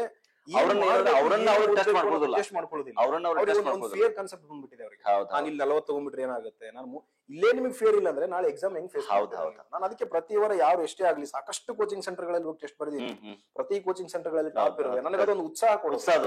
ಎಕ್ಸಾಮ್ ಪ್ರೀವಿಯಸ್ ಡೇಸ್ ಇಲ್ಲಿ ಬಂದು ಟೆಸ್ಟ್ ಬರೆದು ನೆಕ್ಸ್ಟ್ ಅವತ್ತು ರಾತ್ರಿ ಎಕ್ಸಾಮ್ ಬರೆಯಕ್ ಹೋಗಿದ್ದೀನಿ ನಾನು 545 ಎಕ್ಸಾಮ್. Very good. ನನಗೊಂದು ಚೆಕ್ ಮಾಡ್ಕೊಳ್ಳೋದು ನಾನು ಎಲ್ಲಿದ್ದೀನಿ ಫೀಲ್ಡ್ ಅಲ್ಲಿ. ಪ್ರತಿದಿನ ನಿಮ್ಮ ಮೌಲ್ಯಮಾಪನ ಆಗ್ತಾ ಇರ್ಬೇಕು. ನೋಡಿ ಅದು ಅದಕ್ಕೆ ನೋಡ್ರಿ ನೀವು ಹೇಳ್ತಾ ಇರೋದು ನಿಮ್ಮನ್ನ ನೀವು ಏನಂದ್ರೆ ನಿಮ್ಮ ಸ್ಟ್ರೆಂತ್ ಎಷ್ಟದಪ್ಪ ನಾವು ಪ್ರೂವ್ ಮಾಡ್ಕೊಂಡಂಗ ಫೀಲ್ಡ್ ಅಲ್ಲಿ ನೀವು ಇಲ್ಲೇ ಚೆಕ್ ಮಾಡ್ಕೋಬೇಕು. ನಿಮ್ಮನ್ನ ನೀವು ಪ್ರತಿದಿನ ಮೌಲ್ಯಮಾಪನ ಮಾಡ್ಕೋಬೇಕು. ಈ ಕ್ಷೇತ್ರದಲ್ಲಿ ನಾನು ಎಲ್ಲಿದ್ದೀನಿ, ಹೌದೌದು, ಅದರ ಅರಿವು ನಿಮಗಿರ್ಬೇಕು. ನಾನೇ ಯಾವತ್ತು ಮರಕ್ಕಿಂತ ಮರ ದೊಡ್ಡದನ್ನ ಕಾನ್ಸೆಪ್ಟ್ ನಮ್ಗೆ ತಲೆಗತ್ತಬಾರ್ದು, ಸಕ್ಸಸ್ ತಲೆಗತ್ತಬಾರ್ದು, ಸೋತ ಕುಗ್ಗಬಾರ್ದು. ಹಂಗಾಗಿ ಎಷ್ಟೇ ಇದ್ರು ನಾನು ಯಾರು ಜ್ಞಾನದ ಕಿರಣಗಳು ಜಗತ್ತಿನ ಯಾವ ಮೂಲೆಯಿಂದ ಬಂದ್ರು ಸ್ವೀಕರಿಸ. ಸೊ ಹಂಗಾಗಿ ಎಲ್ಲೇ ಒಂದು PC ಕ್ವಶನ್ ಪೇಪರ್ ನನಗೆ ಗೊತ್ತಿಲ್ಲದೆ ಇರೋದಿಲ್ಲದೆ ಇದ್ರೆ ನಾನು ತಗೊಂಡ್ ಬಂದು ನೋಟ್ಸ್ ಮಾಡ್ಕೊಂತೀನಿ. ನೋಡಿ DC ಕ್ವಶನ್ ಪೇಪರ್ ನೋಟ್ಸ್ ಮಾಡ್ಕೊಂತೀನಿ. ನಾನ್ ಪರಮೋಚ್ಚ ಅಚೀವ್ ಮಾಡ್ಬೇಕು. ನನಗೆ PC ಆದ್ರೇನು DC ಆದ್ರೇನು ಕ್ವಶನ್ಸ್ ಎಲ್ಲ ಜನ ಅಂಡರ್ ಎಸ್ಟಿಮೇಟ್ ಮಾಡ್ತಾರೆ. ಇಲ್ರಿ ಆ PC ಎಕ್ಸಾಮ್ ಬಿಟ್ರೆ ಅದೇನಂತ ತಲೆಗೆ ಹಚ್ಕೋಬಾರ್ದು. ಅವತ್ತು ನಂಗೆ ತಲೆಗೆ ಹಚ್ಕೊಂಡಿದ್ರೆ ಇವತ್ತು ಇಷ್ಟೆಲ್ಲಾ ಹುದ್ದೆಗಳನ್ನ ನಾನು ಕ್ಲಿಯರ್ ಮಾಡಿ ಇಲ್ಲಿ. ಹೌದೌದು, ವಂಡರ್ಫುಲ್, ಖುಷಿ ಕೊಡುತ್ತೆ. ಅಂಡೇ ನೋಡ್ರಿ ಅದಕ್ಕೆ ಒಂದು ಮಾತಿದೆ, ನೀವು ಸಂಡೇ ಟೆಸ್ಟ್ ಗಳನ್ನ ಬರೆದು ಬಿಟ್ಟು ಸೆಲೆಕ್ಟ್ ಆಗಿದ್ದಂದ್ರೆ ಒಂದು ಮಾತಿದೆ, ಪ್ರಾಕ್ಟೀಸ್ ಟೆಸ್ಟ್. ನಿಮ್ಗೆ ಗೊತ್ತಿದೆ practice what does practice make, practice makes the man perfect. Practice makes the man perfect ಅಂತ ಹೇಳ್ತಾ ಇದೀವಿ, ಬಟ್ ವಿ ಡೋಂಟ್ ಪ್ರಾಕ್ಟೀಸ್. ಅದೇ ಪ್ರಾಬ್ಲಮ್ ಆಗ್ತಿದೆ. ತಗಂತಾರೆ, ಅದನ್ನ ಫೀಲ್ಡ್ ಹೋಗಿ ಇಂಪ್ಲಿಮೆಂಟ್ ಮಾಡ್ತಿಲ್ಲ, ಎಕ್ಸಿಕ್ಯೂಟ್ ಮಾಡ್ತಿಲ್ಲ. ನೀವು physical test, PSI physical test ನೋಡ್ರಿ, ನೀವು ಏಲ್ಪನ ಆರಾಮ್ ಮಾಡ್ತೀನಿ ಅಂತಂಗಲ್ಲ, ಸ್ವಲ್ಪ ರಿಹರ್ಸಲ್ ಮಾಡ್ಕೊಂಡ್ಬಿಟ್ರೆ ನಮ್ದು ಎಲ್ಲಿ ತನಕ ನೀವು ರಿಯಲ್ ಆಗಿ ಅದನ್ನ ಎಕ್ಸಿಕ್ಯೂಟಿವ್ ಪ್ಲಾನಿಂಗ್ ತರೋದಿಲ್ವೋ, ನೀವ್ ಎಷ್ಟೇ ಓದಿರ್ರಿ, ನಿಮ್ ಅದನ್ನ ಚೆಕ್ ಮಾಡ್ಕೊಳ್ಳೋದಿಲ್ವೋ, ನೀವು ಎಕ್ಸಾಮ್ ಅಲ್ಲಿ ಅದನ್ನ ಮಾಡಕ್ ಆಗೋದಿಲ್ಲ. ಸಂಪೂರ್ಣವಾಗಿ ನೀವು ಹೇಳೋದು ಬಹಳ ಚೆನ್ನಾಗಿ ವರ್ಕ್ ಮಾಡಿದ್ರಿ. ನಿಮ್ದು ಥಾಟ್ ಬಹಳ ಕ್ಲಿಯರ್ ಇದೆ. Yes sir. So you have purity of thoughts ಅಂತ ಹೇಳ್ತೇವೆ ನಾವು. ನೀವು ಸ್ವಚ್ಛವಾಗಿದ್ದೀರಿ, ಶುದ್ಧವಾಗಿದ್ದೀರಿ, ಗಟ್ಟಿಯಾಗಿದ್ರಿ. ನನಗೆ ಕ್ಲಾರಿಟಿ ಇದೆ ಸರ್, ಎಕ್ಸಾಮ್ ಕ್ಲಾರಿಟಿ ಇದೆ, ಫ್ರೇಮ್ ವರ್ಕ್ ಇದೆ. ಪ್ರತಿ ಹಾಕಿರುವಂತ ಎಕ್ಸಾಮ್ ಗಳಲ್ಲಿ ನಾನು ಕ್ಲಿಯರ್ ಮಾಡ್ಬೇಕು ಅನ್ನೋ ಛಲ ಇದೆ. ನಾನು ಫಸ್ಟ್ ರ್ಯಾಂಕ್ ಕ್ಲಿಯರ್ ಮಾಡ್ಬೇಕು ಅನ್ನೋ ಗುರಿ ಇದೆ. ನಮ್ ತಂದೆ ತಾಯಿಗೆ ಪ್ರೌಡ್ ಹೆಮ್ಮೆ ಫೀಲ್ ಮಾಡಿಸ್ಬೇಕು ಅನ್ನೋದಿದೆ. ಕುಟುಂಬಕ್ಕೆ ಗೌರವ ತರಬೇಕು ಅನ್ನೋದಿದೆ. ದೊಡ್ಡಪ್ಪ ಚಿಕ್ಕಪ್ಪಂದಿರಿಗೆ, ತಂದೆ ತಾಯಂದ್ರಿಗೆ, ಕುಟುಂಬಕ್ಕೆ ಎಲ್ಲರಿಗೂ ಗೌರವ ತರಬೇಕು. ವಂಡರ್ಫುಲ್. ಅವ್ರು ಸನ್ಮಾನ ಮಾಡಿರೋದಕ್ಕೆ ಒಂದು ಬೆಲೆ ಕೊಡ್ಬೇಕು. ಪ್ರತಿದಿನ ನನ್ನ ಮೋಟಿವೇಶನ್, ನನಗೆ ಬೇರೆ ಇನ್ಸ್ಪಿರೇಷನ್ ಮೋಟಿವೇಶನ್ ಬೇಡ ಸರ್, ತಂದೆ ತಾಯಿನೇ ಮೋಟಿವೇಶನ್. Very good, wonderful. ನೋಡ್ರಿ ಅದನ್ನ ಹಂಗೆ ಇಟ್ಕೊಂಡ್ರೆ ಅವ್ರಿಗೆ ಹೆಮ್ಮೆ ತಂದೆ ತಾಯಿಗಳಿಗೆ ಖುಷಿ ಆಗುವಂತ ರೀತಿಯಲ್ಲಿ ನಡ್ಕೊಂಡ್ರೆ ಯಾವುದೇ ಡಿಸ್ಟ್ರಾಕ್ಷನ್ಸ್ಗೂ ನಾವು ಒಳಗಾಗಲ್ಲ. ಹೌದೌದು. ಆ ಮೋಟಿವೇಶನ್ ಪ್ರತಿದಿನ ನೆನಪಾಗ್ಬಿಟ್ರೆ ಅದು ಎಂತದ್ದೇ ಇದ್ರು consistency is very important in ಹೌದು. ಹೆಂಗೆ ಅಂದ್ರೆ not today but one day as you will achieve. ನಿಜ, ಕನ್ಸಿಸ್ಟೆನ್ಸಿ ಇಸ್ ವೆರಿ ಇಂಪಾರ್ಟೆಂಟ್. ಕುಗ್ಗಬಾರ್ದು. ಹೌದೌದು. ಅದು ಕನ್ಸಿಸ್ಟೆನ್ಸಿ ಇಂದ ನೀವು ಕೆಲಸ ಮಾಡ್ತಾ ಹೋದ್ರೆ ಈಗ ಅವಶ್ಯವಾಗಿ ನೀವು ಅಚೀವ್ ಮಾಡ್ತೀರಾ. ಬಹಳ ಜನ ಏನ್ ಮಾಡ್ತಾರೆ ಅಂದ್ರೆ ಒಂದ್ ಎಕ್ಸಾಮ್ ಬರೋ ನಂತರ ಅವ್ರಿಗೆ ಸಿಲೆಕ್ಟ್ ಆಗದೆ ಹೋದ್ರೆ ಅಗೇನ್ ಹೆಂಗಿರುತ್ತೆ ಅಂದ್ರೆ ತುಂಬಾ ಜನ ಕಾನ್ಸೆಪ್ಟ್ ಹೆಂಗೆ ಅಂದ್ರೆ ನಾಳೆ ಬೆಳಿಗ್ಗೆ ನೀವು ಗೆಲ್ತೀರಿ, ಇವತ್ತು ರಾತ್ರಿ ಸಾಯ್ತಿದ್ದೀರಿ. ಹೌದೌದು. ತುಂಬಾ ಜನ ಇವತ್ತು ರಾತ್ರಿ ಫೀಲ್ಡ್ ಬಿಟ್ಟು ಹೋಗ್ತಿದ್ರೆ, ಬೆಳಿಗ್ಗೆ ಸಕ್ಸಸ್ ಇದೆ ಸರ್ ಅವ್ರು. ನಾನು ತುಂಬಾ ಜನ ಕೇಳ್ತೀನಿ, ಬಿಟ್ಟೋಗ್ರಿ, ಇನ್ನೊಂದ್ ಹೆಜ್ಜೆ ಧೈರ್ಯ ತಗೊಳ್ರಿ, ಇನ್ನೊಂದ್ ಹೆಜ್ಜೆ. ಅವರು ಬಹಳ ಲಾಸ್ಟ್ ಸ್ಟೇಜ್ ಇನ್ನೊಂದ್ ಹೆಜ್ಜೆ ಇಡ್ರಿ. ಹೌದೌದು. ಎಲ್ಲಾ ಕಷ್ಟಗಳಿಗೂ ಅರ್ಥ ಕೊಟ್ಬಿಡುತ್ತೆ, ಬಂದಿರೋ ಜೀವನದ ಸಾರ್ಥಕತೆ ಆಗ್ಬಿಡುತ್ತೆ ಅಂತ ತುಂಬಾ ಜನ ಕೇಳ್ತೀನಿ. ಬಹಳಷ್ಟು ಬೆಳಿಗ್ಗೆ ಸಕ್ಸಸ್ ಇರುತ್ತೆ, ಇವತ್ತು ಈವ್ನಿಂಗ್ ಸತ್ತೋಗ್ಬಿಡ್ತಾರೆ. ಬಹಳಷ್ಟು ಹಾಗೆ ನಾವು ನೋಡಿದೀವಿ. ಆಮೇಲೆ first paper PSI first paper ಏನಿದೆ, ಹೇಗೆ ತಯಾರಿ ಮಾಡ್ಕೊಂಡ್ರಿ ತಾವು? ನಾನು ಫಸ್ಟ್ ಇಂದ KS ಮೇನ್ಸ್ ಬರ್ದಿರೋದ್ರಿಂದ ಫಸ್ಟ್ ಪೇಪರ್ ಹೇಗಿದೆ, ಸೆಕೆಂಡ್ ಪೇಪರ್ ಎಲ್ಲ ಅಬ್ಜೆಕ್ಟಿವ್ ಟೈಪ್ ಇದೆ. Okay, it's very vast. ಅದು ಸೆಕೆಂಡ್ ಪೇಪರ್ ಅಂದ್ರೆ ಜನರಲ್ ನಾಲೆಜ್ ಇದೆ, ಸಾಮಾನ್ಯ ಜ್ಞಾನ. ಅದು ಇಟ್ಸ್ ಲೈಕ್ ಓಷನ್, ಸಮುದ್ರ. ಅದು ಎರಡನೇ ಇಷ್ಟೊಂದೆಲ್ಲ ಪೇಪರ್ಸ್ ಗಳನ್ನ ಸಾಲ್ವ್ ಮಾಡಿರೋ ಅನುಭವ ಹೇಳಿದ್ದೆ. ಅದಕ್ಕೆ ಪುಸ್ತಕಗಳನ್ನ ಎಲ್ಲರೂ ಓದ್ತಾರೆ. ಎಲ್ರು ಹಾಕಿರೋ ಕ್ವಶನ್ ಗಳನ್ನ ನಾನ್ ಹಾಕಿದ್ರೆ ಎಕ್ಸಾಮ್ ಅಲ್ಲಿ ಸೆಲೆಕ್ಟ್ ಆಗಲ್ಲ. ಎಲ್ರು ಹಾಕಿರೋ ಪ್ರಶ್ನೆಗಳನ್ನು ನಾನು ಹಾಕ್ಬೇಕು. ಯಾರು ಅಟೆಂಡ್ ಮಾಡದಿರೋ ಪ್ರಶ್ನೆಗಳನ್ನ ನಾನು ಅಟೆಂಡ್ ಮಾಡ್ಬೇಕು. ಯಾರು ಮಾಡದಿರುವಂತ ಕ್ವಶನ್ ಪೇಪರ್ ಗಳನ್ನ ನಾನು ಸಾಲ್ವ್ ಮಾಡ್ಬೇಕು. ಅವಾಗ ನಾನು 100 ಹೆಜ್ಜೆ ಮುಂದಿರ್ತೀನಿ. ಎಲ್ರು ಒಂದ್ ಪುಸ್ತಕ ಓದ್ತಾರೆ, ನಾನು ಅದನ್ನೇ ಓದ್ತೀನಿ ಅಂದ್ರೆ ಇಬ್ರು ಅಲ್ಲೇ ಇರ್ತಾರೆ. ಬೇರೆ ಸೇಮ್ ಪ್ಲೇ ಗ್ರೌಂಡ್. ನಾವ್ ಏನೋ ಮಾಡ್ಬೇಕಂದ್ರೆ ಇನ್ನೊಂದು 100 ಮೀಟರ್ ಜಾಸ್ತಿ ಓಡ್ಬೇಕು, ಇನ್ನೊಂದು 100 ಪೇಪರ್ ಜಾಸ್ತಿ ಮಾಡ್ಬೇಕು. ಅದನ್ನ ನನಗೇನ್ ಅನಿಸ್ತದೆ, ಪರ್ಫೆಕ್ಷನ್ ಬರುವವರೆಗೆ ನೀವು ಬೆನ್ನ ಹತ್ತಿದ್ದೀರಾ. ಪರ್ಫೆಕ್ಷನ್ ಮಾಸ್ಟ್ರಿ 100% ಯಾವತ್ತಿಗೂ ನಾನು ಪ್ರಭುತ್ವ ಸ್ಯಾಚುರೇಷನ್ ರೀಚ್ ಆಗಲ್ಲ ಸರ್. ಯಾವತ್ತಿಗೂ ನನ್ನ ತಲೆಗೆ ಹಚ್ಚಲ್ಲ, ನನಗೆಲ್ಲ ಗೊತ್ತಿದೆ ಅನ್ನೋದು ಯಾವತ್ತೂ ಹಚ್ಕೊಳ್ಳಲ್ಲ. ಹೌದೌದು, ಹೇಳಿದೆ ಸರ್ ಆಗ್ಲೇ, ಮರಕ್ಕಿಂತ ಮರ ದೊಡ್ಡದು ಅನ್ನೋ ಕಾನ್ಸೆಪ್ಟ್. ನಮ್ಗಿಂತ 100 ಸಾಧಕರಿದ್ದಾರೆ, ನಾವೇ ಪರಮಾತ್ಮ ಅಲ್ಲ. ಹೌದೌದು. IAS ಆಫೀಸರ್ಗಳು ಇದಾರೆ, KS ಆಫೀಸರ್ಗಳು ಇದಾರೆ. ನಾವು just group C group B exam clear ಮಾಡ್ಕೊಂಡು ತಲೆಗೆ ಹಚ್ಕೋಬಾರ್ದು. ಹಂಗಾಗಿ ಪ್ರತಿ ಕಾನ್ಸೆಪ್ಟ್ ಗಳನ್ನ, ಅದು ಎಷ್ಟು ಕಾನ್ಸೆಪ್ಟ್ ಇದಾವೆ, ಎಲ್ಲೆಲ್ಲಿದಾವೆ, PIB ವೆಬ್ಸೈಟ್ಸ್ ಇದೆ, ಅಫಿಷಿಯಲ್ ವೆಬ್ಸೈಟ್ಸ್. ಕರ್ನಾಟಕ ಸರ್ಕಾರ ಮಾರ್ಚ್ ಆಫ್ ಕರ್ನಾಟಕ ಅಂತ ಒಂದು ಮ್ಯಾಗಝಿನ್ ಬಿಡುತ್ತೆ, ವಾರ್ತಾ ಜಾನಪದ ಅಂತ ಮ್ಯಾಗಝಿನ್ಸ್ ಬಿಡುತ್ತೆ. ನಿಮ್ದು ಕ್ಲಾಸಿಕ್ ಸಂಸ್ಥೆ ಸ್ಪರ್ಧಾ ಸ್ಫೂರ್ತಿ ಮ್ಯಾಗಝಿನ್ ಒಳ್ಳೆ ಮ್ಯಾಗಝಿನ್ ಇದೆ. ಈ ತರ ಸಾಕಷ್ಟು ಒಳ್ಳೆ ಒಳ್ಳೆ ಅಫಿಷಿಯಲ್ ಸೋರ್ಸ್ ಗಳಿದಾವೆ. ಇವನ್ನೆಲ್ಲದನ್ನು ಹುಡುಕಲ್ಲ. ಬೇಸಿಕ್ ಪುಸ್ತಕಗಳನ್ನ ತಗೋದು, ಸಾಲ್ವ್ ಮಾಡ್ಕೊಳ್ಳೋದು, ಬಿಟ್ಬಿಡೋದು. ಸಕ್ಸಸ್ ಏನ್ ಬೇಕು, ಕಟ್ ಆಫ್ ಇನ್ನೂ ಒಂದ್ ಮಾರ್ಕ್ ಜಾಸ್ತಿ ತಗೊಳಕ್ ಏನ್ ಬೇಕು ಅದನ್ನ ಮಾಡ್ತಾ ಇಲ್ಲ. ಎಲ್ಲರೂ ಅಟೆಂಡ್ ಮಾಡ್ತಕ್ಕಂತ 50-60 ಕ್ವಶನ್ ಗಳನ್ನ ಅಟೆಂಡ್ ಮಾಡ್ತಾರೆ. ನೋಡಿ, ನೀವು ಪೇಪರ್ ಬಗ್ಗೆ ಕೇಳಿದ್ರಿ ಸರ್. ನಾನು KS ಮೇನ್ಸ್ ಬರ್ದಿರೋದ್ರಿಂದ ನಾನು ಮುಂಚೆಯಿಂದನು ಎಸ್ಸೆಗಳನ್ನ ಯಾವತ್ತು ರೆಡಿ ಮಾಡುವಂತ ವಿದ್ಯಾರ್ಥಿ ಅಲ್ಲ ನಾನು. ನಾನ್ ಹೆಂಗ್ ರೆಡಿ ಮಾಡ್ತೀನಿ ಅಂದ್ರೆ, ಒಂದ್ ಕಾನ್ಸೆಪ್ಟ್ ಒಂದು ವುಮೆನ್ ಅನ್ನೋ ಒಂದು ಕಾನ್ಸೆಪ್ಟ್. ಹ್ಮ್. ನಾನು ಎಸ್ಸೆ ರೆಡಿ ಮಾಡೋದೇ ವುಮೆನ್ ಅಂತ. ಓಕೆ. ವುಮೆನ್ ಎಂಪವರ್ಮೆಂಟ್ ಅಂತಾನೋ, ಸಕ್ಸಸ್ ಆಫ್ ವುಮೆನ್ ಅಂತಾನೋ, ಪ್ರಾಬ್ಲಮ್ಸ್ ಆಫ್ ವುಮೆನ್ ಅಂತಾನೋ ಮಾಡಲ್ಲ. ನನ್ನ ಎಸ್ಸೆ ಟಾಪಿಕ್ ವುಮೆನ್. ಓಕೆ. ಆ ವುಮೆನ್ ಟಾಪಿಕ್ ಅಲ್ಲಿ ಒಂದು 6 ರಿಂದ 8 ಪೇಜ್ ಡೇಟಾ ಕಲೆಕ್ಟ್ ಮಾಡ್ತೀನಿ. ನಾನು ಎಸ್ಸೆ ಬರೆಯಲ್ಲ, ಡೇಟಾ ಕಲೆಕ್ಟ್ ಮಾಡ್ತೀನಿ. ವುಮೆನ್ ರಿಲೇಟೆಡ್ ಸಂವಿಧಾನದಲ್ಲಿ, ಕಾನ್ಸ್ಟಿಟ್ಯೂಷನ್ ಅಲ್ಲಿ ವಿಧಿಗಳು ಏನಿದಾವೆ, ಯಾವ್ಯಾವ ವಿಧಿಗಳು ಮಹಿಳೆಯರ ಬಗ್ಗೆ ಏನೇನ್ ಮೆನ್ಷನ್ ಆಗಿದಾವೆ, ಸಸ್ಟೈನಬಲ್ ಡೆವಲಪ್ಮೆಂಟ್ ಗೋಲ್ಸ್, ಸುಸ್ಥಿರ ಅಭಿವೃದ್ಧಿ ಗುರಿಗಳು ಮಹಿಳೆಯರ ಬಗ್ಗೆ ಏನೇನಿದಾವೆ, important persons, Gandhi, Sardar Vallabhbhai Patels, freedom fighters, ಅವ್ರದ್ದು ಈ ಮಹಿಳೆಯರ ಬಗ್ಗೆ ಕಲ್ಪನೆ ಏನಿತ್ತು, ಸರ್ಕಾರ ಬಜೆಟ್ ಅಲ್ಲಿ ಯಾವ್ದಾದ್ರು ಯೋಜನೆಗಳು ತಂದಿದ್ಯಾ ಮಹಿಳೆಯರ ಬಗ್ಗೆ ಎಷ್ಟು ಮಹತ್ವ ಕೊಟ್ಟಿದ್ದಾರೆ, ಕೇಂದ್ರ ಸರ್ಕಾರ ಆ ಮಹಿಳೆಯರ ಬಗ್ಗೆ ಯಾವ್ದಾದ್ರು ಯೋಜನೆ ತಂದಿದ್ಯಾ, ಅಥವಾ ಇಂಟರ್ನ್ಯಾಷನಲ್ ಆರ್ಗನೈಸೇಷನ್ ಯಾವ್ದಾದ್ರು ಒಂದು ವರದಿ ಕೊಟ್ಟಿದ್ಯಾ ಮಹಿಳೆಯರ ಬಗ್ಗೆ ಆಗ್ತಕ್ಕಂಥ ಅತ್ಯಾಚಾರಗಳು, ಪ್ರಜಾಪ್ರಭುತ್ವ ವ್ಯವಸ್ಥೆಯಲ್ಲಿ ಅವರ ಸಾಧನೆಗಳು, ಜಗತ್ತಿನಲ್ಲಿ ಡಿಫೆನ್ಸ್ ಸೆಕ್ಟರ್ ಅಲ್ಲೂ, ಸ್ಪೇಸ್ ಸೆಕ್ಟರ್ ಅಲ್ಲೂ, ಸೈನ್ಸ್ ಸೆಕ್ಟರ್ ಅಲ್ಲೂ, ಎನ್ವಿರಾನ್ಮೆಂಟ್ ಸೆಕ್ಟರ್ ಅಲ್ಲೂ, ಬೇರೆ ಬೇರೆ ಸೆಕ್ಟರ್ ಅಲ್ಲಿ ಅವ್ರ ಸಾಧನೆಗಳು ಏನಿದಾವೆ, ಪ್ರಸ್ತುತ ಬಜೆಟ್ ಅಲ್ಲಿ ಏನಾದ್ರು ಎಕನಾಮಿಕ್ ಸರ್ವೆ ಏನಾದ್ರು achievement, in fact national family health survey ಪ್ರಕಾರ ಏನಾದ್ರು ರಿಪೋರ್ಟ್ಸ್ ಹೇಳ್ತಾವ, in fact mortality rate, maternal mortality rates ಏನಾದ್ರು ರಿಪೋರ್ಟ್ಸ್ ಹೇಳ್ತಾವ. ಈ ತರ ಸಾಕಷ್ಟು ವಿವಿಧ ಸೋರ್ಸ್ ಗಳಿಂದ ನಾನು ಕಂಟೆಂಟ್ ತಗೊಳ್ತೀನಿ. Very good. Essay is first content. ಸುಮ್ಮನೆ ನಾನು ಕತೆ ಹೊಡಿತೀನಿ. ಪ್ರತಿ ಪ್ಯಾರಾಗ್ರಾಫಿಗೂ 2-3 ಕಂಟೆಂಟ್ ಬೇಕು. ಸಂವಿಧಾನದ ವಿಧಿ ಆದ್ರೂ ಬೇಕು, ಇಂಟರ್ನ್ಯಾಷನಲ್ ರಿಪೋರ್ಟ್ ಬೇಕು, sustainable development goals, central government, state government schemes ಬೇಕು, ಸೋರ್ಸ್ ಆಫ್ ಇನ್ಫಾರ್ಮೇಶನ್ ಬೇಕು. ಅದಕ್ಕೆ ನಾನು ಪ್ರತಿದಿನ ಯಾವ್ದು ಮ್ಯಾಗಝಿನ್ ಅನ್ನೋದಕ್ಕಿಂತ ನಾನು ಪ್ರತಿದಿನ 8-9 ಸೋರ್ಸ್ ಇಂದ 2 ಗಂಟೆ ಕರೆಂಟ್ ಅಫೇರ್ಸ್ ಮಾಡ್ತೀನಿ.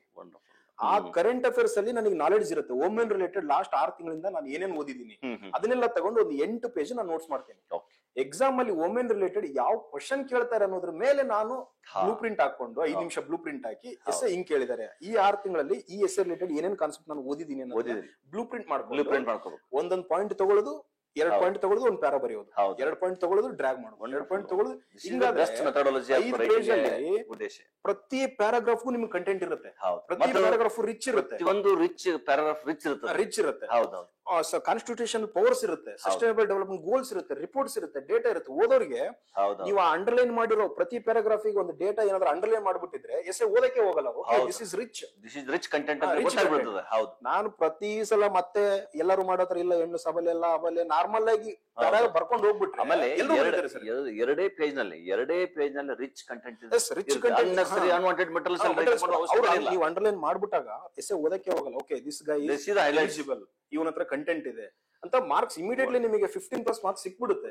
ಇದನ್ ಮಾಡಲ್ಲ. ಮಹಿಳೆಯರ ಬಗ್ಗೆ ಒಂದು ಮಹಿಳಾ ಸಬಲೀಕರಣ ಅಂತ ಎಸ್ಸೆ ರೆಡಿ ಮಾಡ್ತಾರೆ, ಎಕ್ಸಾಮ್ ಅಲ್ಲಿ ಇನ್ನೊಂದು ಟಾಪಿಕ್ ಹೇಳ್ತಾರೆ, ಆಮೇಲೆ ಇಮಿಡಿಯೇಟ್ಲಿ ಕ್ವಶನ್ ಪೇಪರ್ ಕೊಟ್ಟ ತಕ್ಷಣ ಅವ್ರ ಪ್ರಶ್ನೆ ಪತ್ರಿಕೆ ನೋಡಿದ ತಕ್ಷಣ ಎಸ್ಸೆ ಸ್ಟಾರ್ಟ್ ಮಾಡ್ಬಿಡ್ತಾರೆ ಬರ್ಲಿಕ್ಕೆ.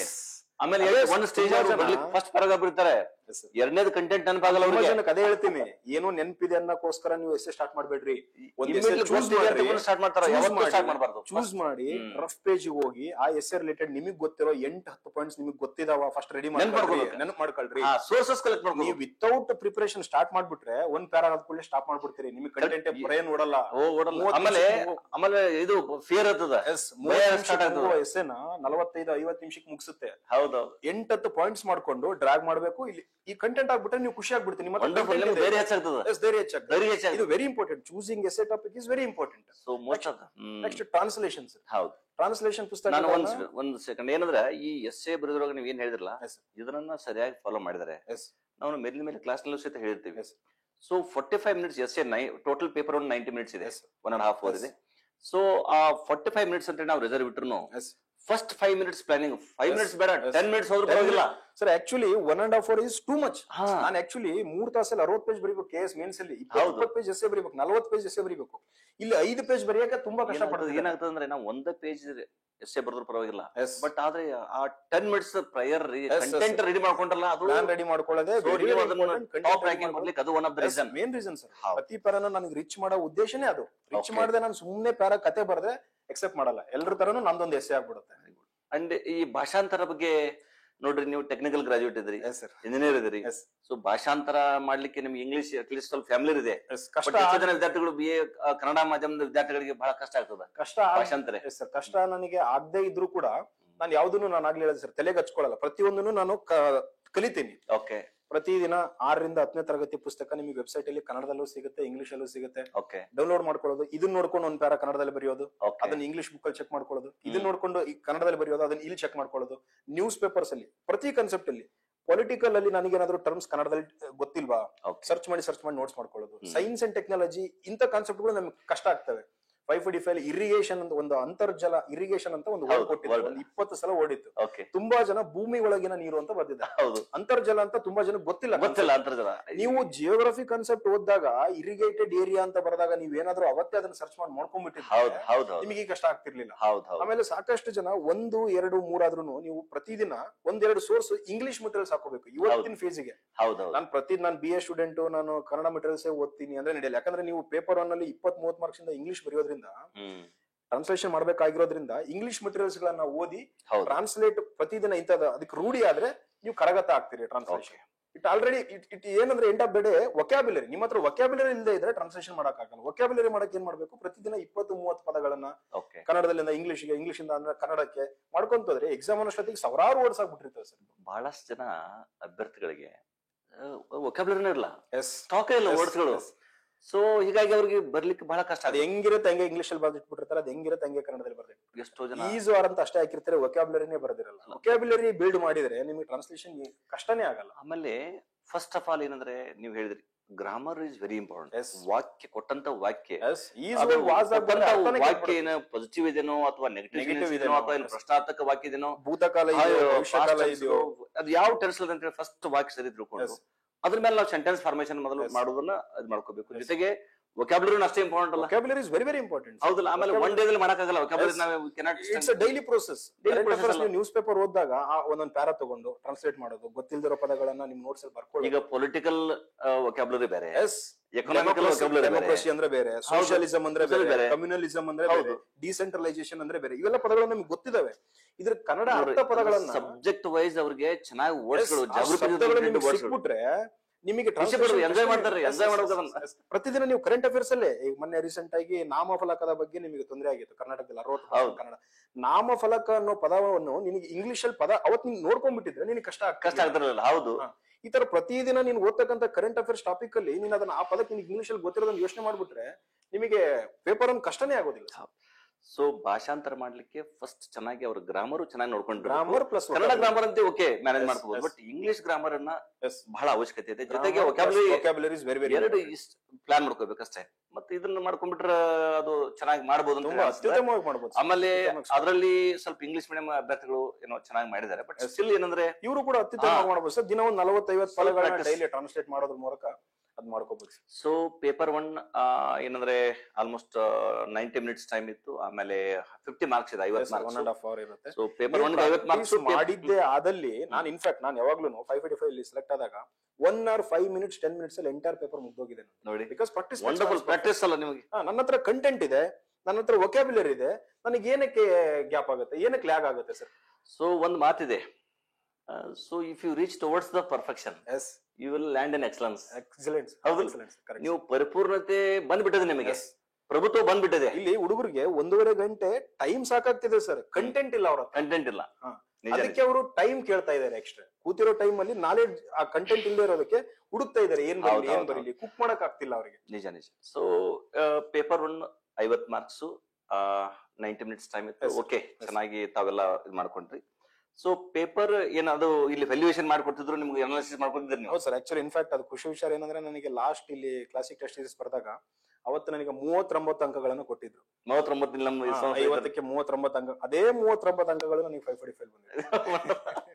ವಂಡರ್ಫುಲ್. 16ನೇ ರ್ಯಾಂಕ್ ಅಲ್ಲಿ ನಂದು 39 ಅತ್ಯುತ್ತಮ ಕೊಡುಗೆ ಇದೆ ನೋಡ್ರಿ, you have try to come first rank in the institution. Yes. So ಇಲ್ಲಿ ಟಾಪ್ ಇರ್ಬೇಕಂದ್ರೆ ನಾವು ಸ್ಟೇಟ್ ನಾಗೆ ನಾನು ಅಲ್ಲಿ ಇರ್ಲೇಬೇಕು ಅನ್ನೋ ಉದ್ದೇಶ ಸರ್. ನಾನು ಸೆಕೆಂಡ್ ರ್ಯಾಂಕು ಇಲ್ಲ, ನಾನು ಫಸ್ಟ್ ರ್ಯಾಂಕಿಗೆ ಓದ್ಬೇಕು.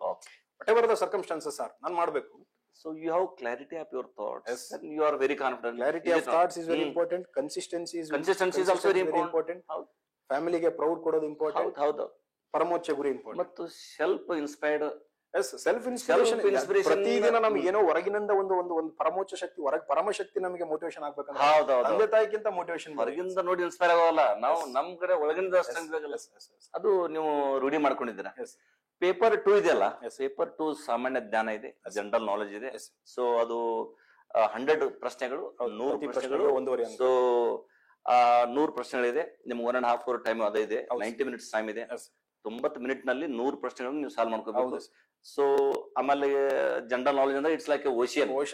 ಅದು ಎಷ್ಟು ಓದಿದ್ರು ಕಡಿಮೆ ಅಂತ ಎಷ್ಟು ಓದಿದ್ರು ಕಡಿಮೆ. ಬಟ್ ಸ್ಟಿಲ್ ಏನಂದ್ರೆ ನೀವು ಕಂಟೆಂಟ್ ರೆಡಿ ಮಾಡ್ಕೊಂಡು ಹೇಗೆ ಪೇಪರ್ 2 ಮಾಡಿದ್ರಿ ನೀವೆಲ್ಲ ಹೇಳಿದ್ರಿ ಸರ್, ಅವೆಲ್ಲ ಇದ್ ಮಾಡ್ಕೊಂಡ್ರಿ, ಬಟ್ ಆದ್ರೂ ಶಾರ್ಟ್ ಆಗಿ 1 ಮಿನಿಟ್ ನಲ್ಲಿ ಹೇಳೋದಾದ್ರೆ ಸರ್, ಫಸ್ಟ್ ಆಫ್ ಆಲ್ ನೀವು ಪೊಲಿಟಿ ಹೇಗೆ ಮಾಡ್ಕೊಂಡ್ರಿ, ಎಕಾನಮಿ ಹೇಗೆ ಮಾಡ್ಕೊಂಡ್ರಿ, ಸೈನ್ಸ್ ಹೇಗೆ ಮಾಡ್ಕೊಂಡ್ರಿ, ಕರೆಂಟ್ ಅಫೇರ್ಸ್ ಹೆಂಗ್ ಮೇಂಟೈನ್ ಮಾಡ್ಕೊಂಡ್ರಿ? ಫಸ್ಟ್ ಥಿಂಗ್ ನಾನು ಕ್ವಶನ್ ಪೇಪರ್ ಗಳನ್ನೇ ಈ ಫೀಲ್ಡ್ ಬರೋಕ್ಕಿಂತ ಮುಂಚೆನೆ ಕ್ವಶನ್ ಪೇಪರ್ ಗಳನ್ನ ಸಾಕಷ್ಟು ಬಿಡಿಸಿರೋದ್ರಿಂದ ಇದ್ರಿ ನನಗೆ ಗೊತ್ತಿತ್ತು ಈ ಸಬ್ಜೆಕ್ಟ್ ಅಲ್ಲಿ ನಾನು ಏನ್ ಕಾನ್ಸೆಪ್ಟ್ ಗಳನ್ನ ಕಲಿಬೇಕು, ಈ ಸಬ್ಜೆಕ್ಟ್ ಅಲ್ಲಿ ನಾನು ಏನ್ ಕಾನ್ಸೆಪ್ಟ್ ಗಳನ್ನ ಕಲಿಬೇಕು. CDS papers, NDA papers, CRPF, UPSC papers, KS papers, PC, PSI, FDA question banks, RRB, SSC papers ಎಲ್ಲ ಸಾಲ್ವ್ ಮಾಡಿರೋದ್ರಿಂದ ಒಂದು ಸಬ್ಜೆಕ್ಟ್ ಅಲ್ಲಿ ಉದಯಿಸಬಹುದಾದಂತ ಕ್ವಶನ್ ಗಳ ಅರಿವು ನನಗಿತ್ತು.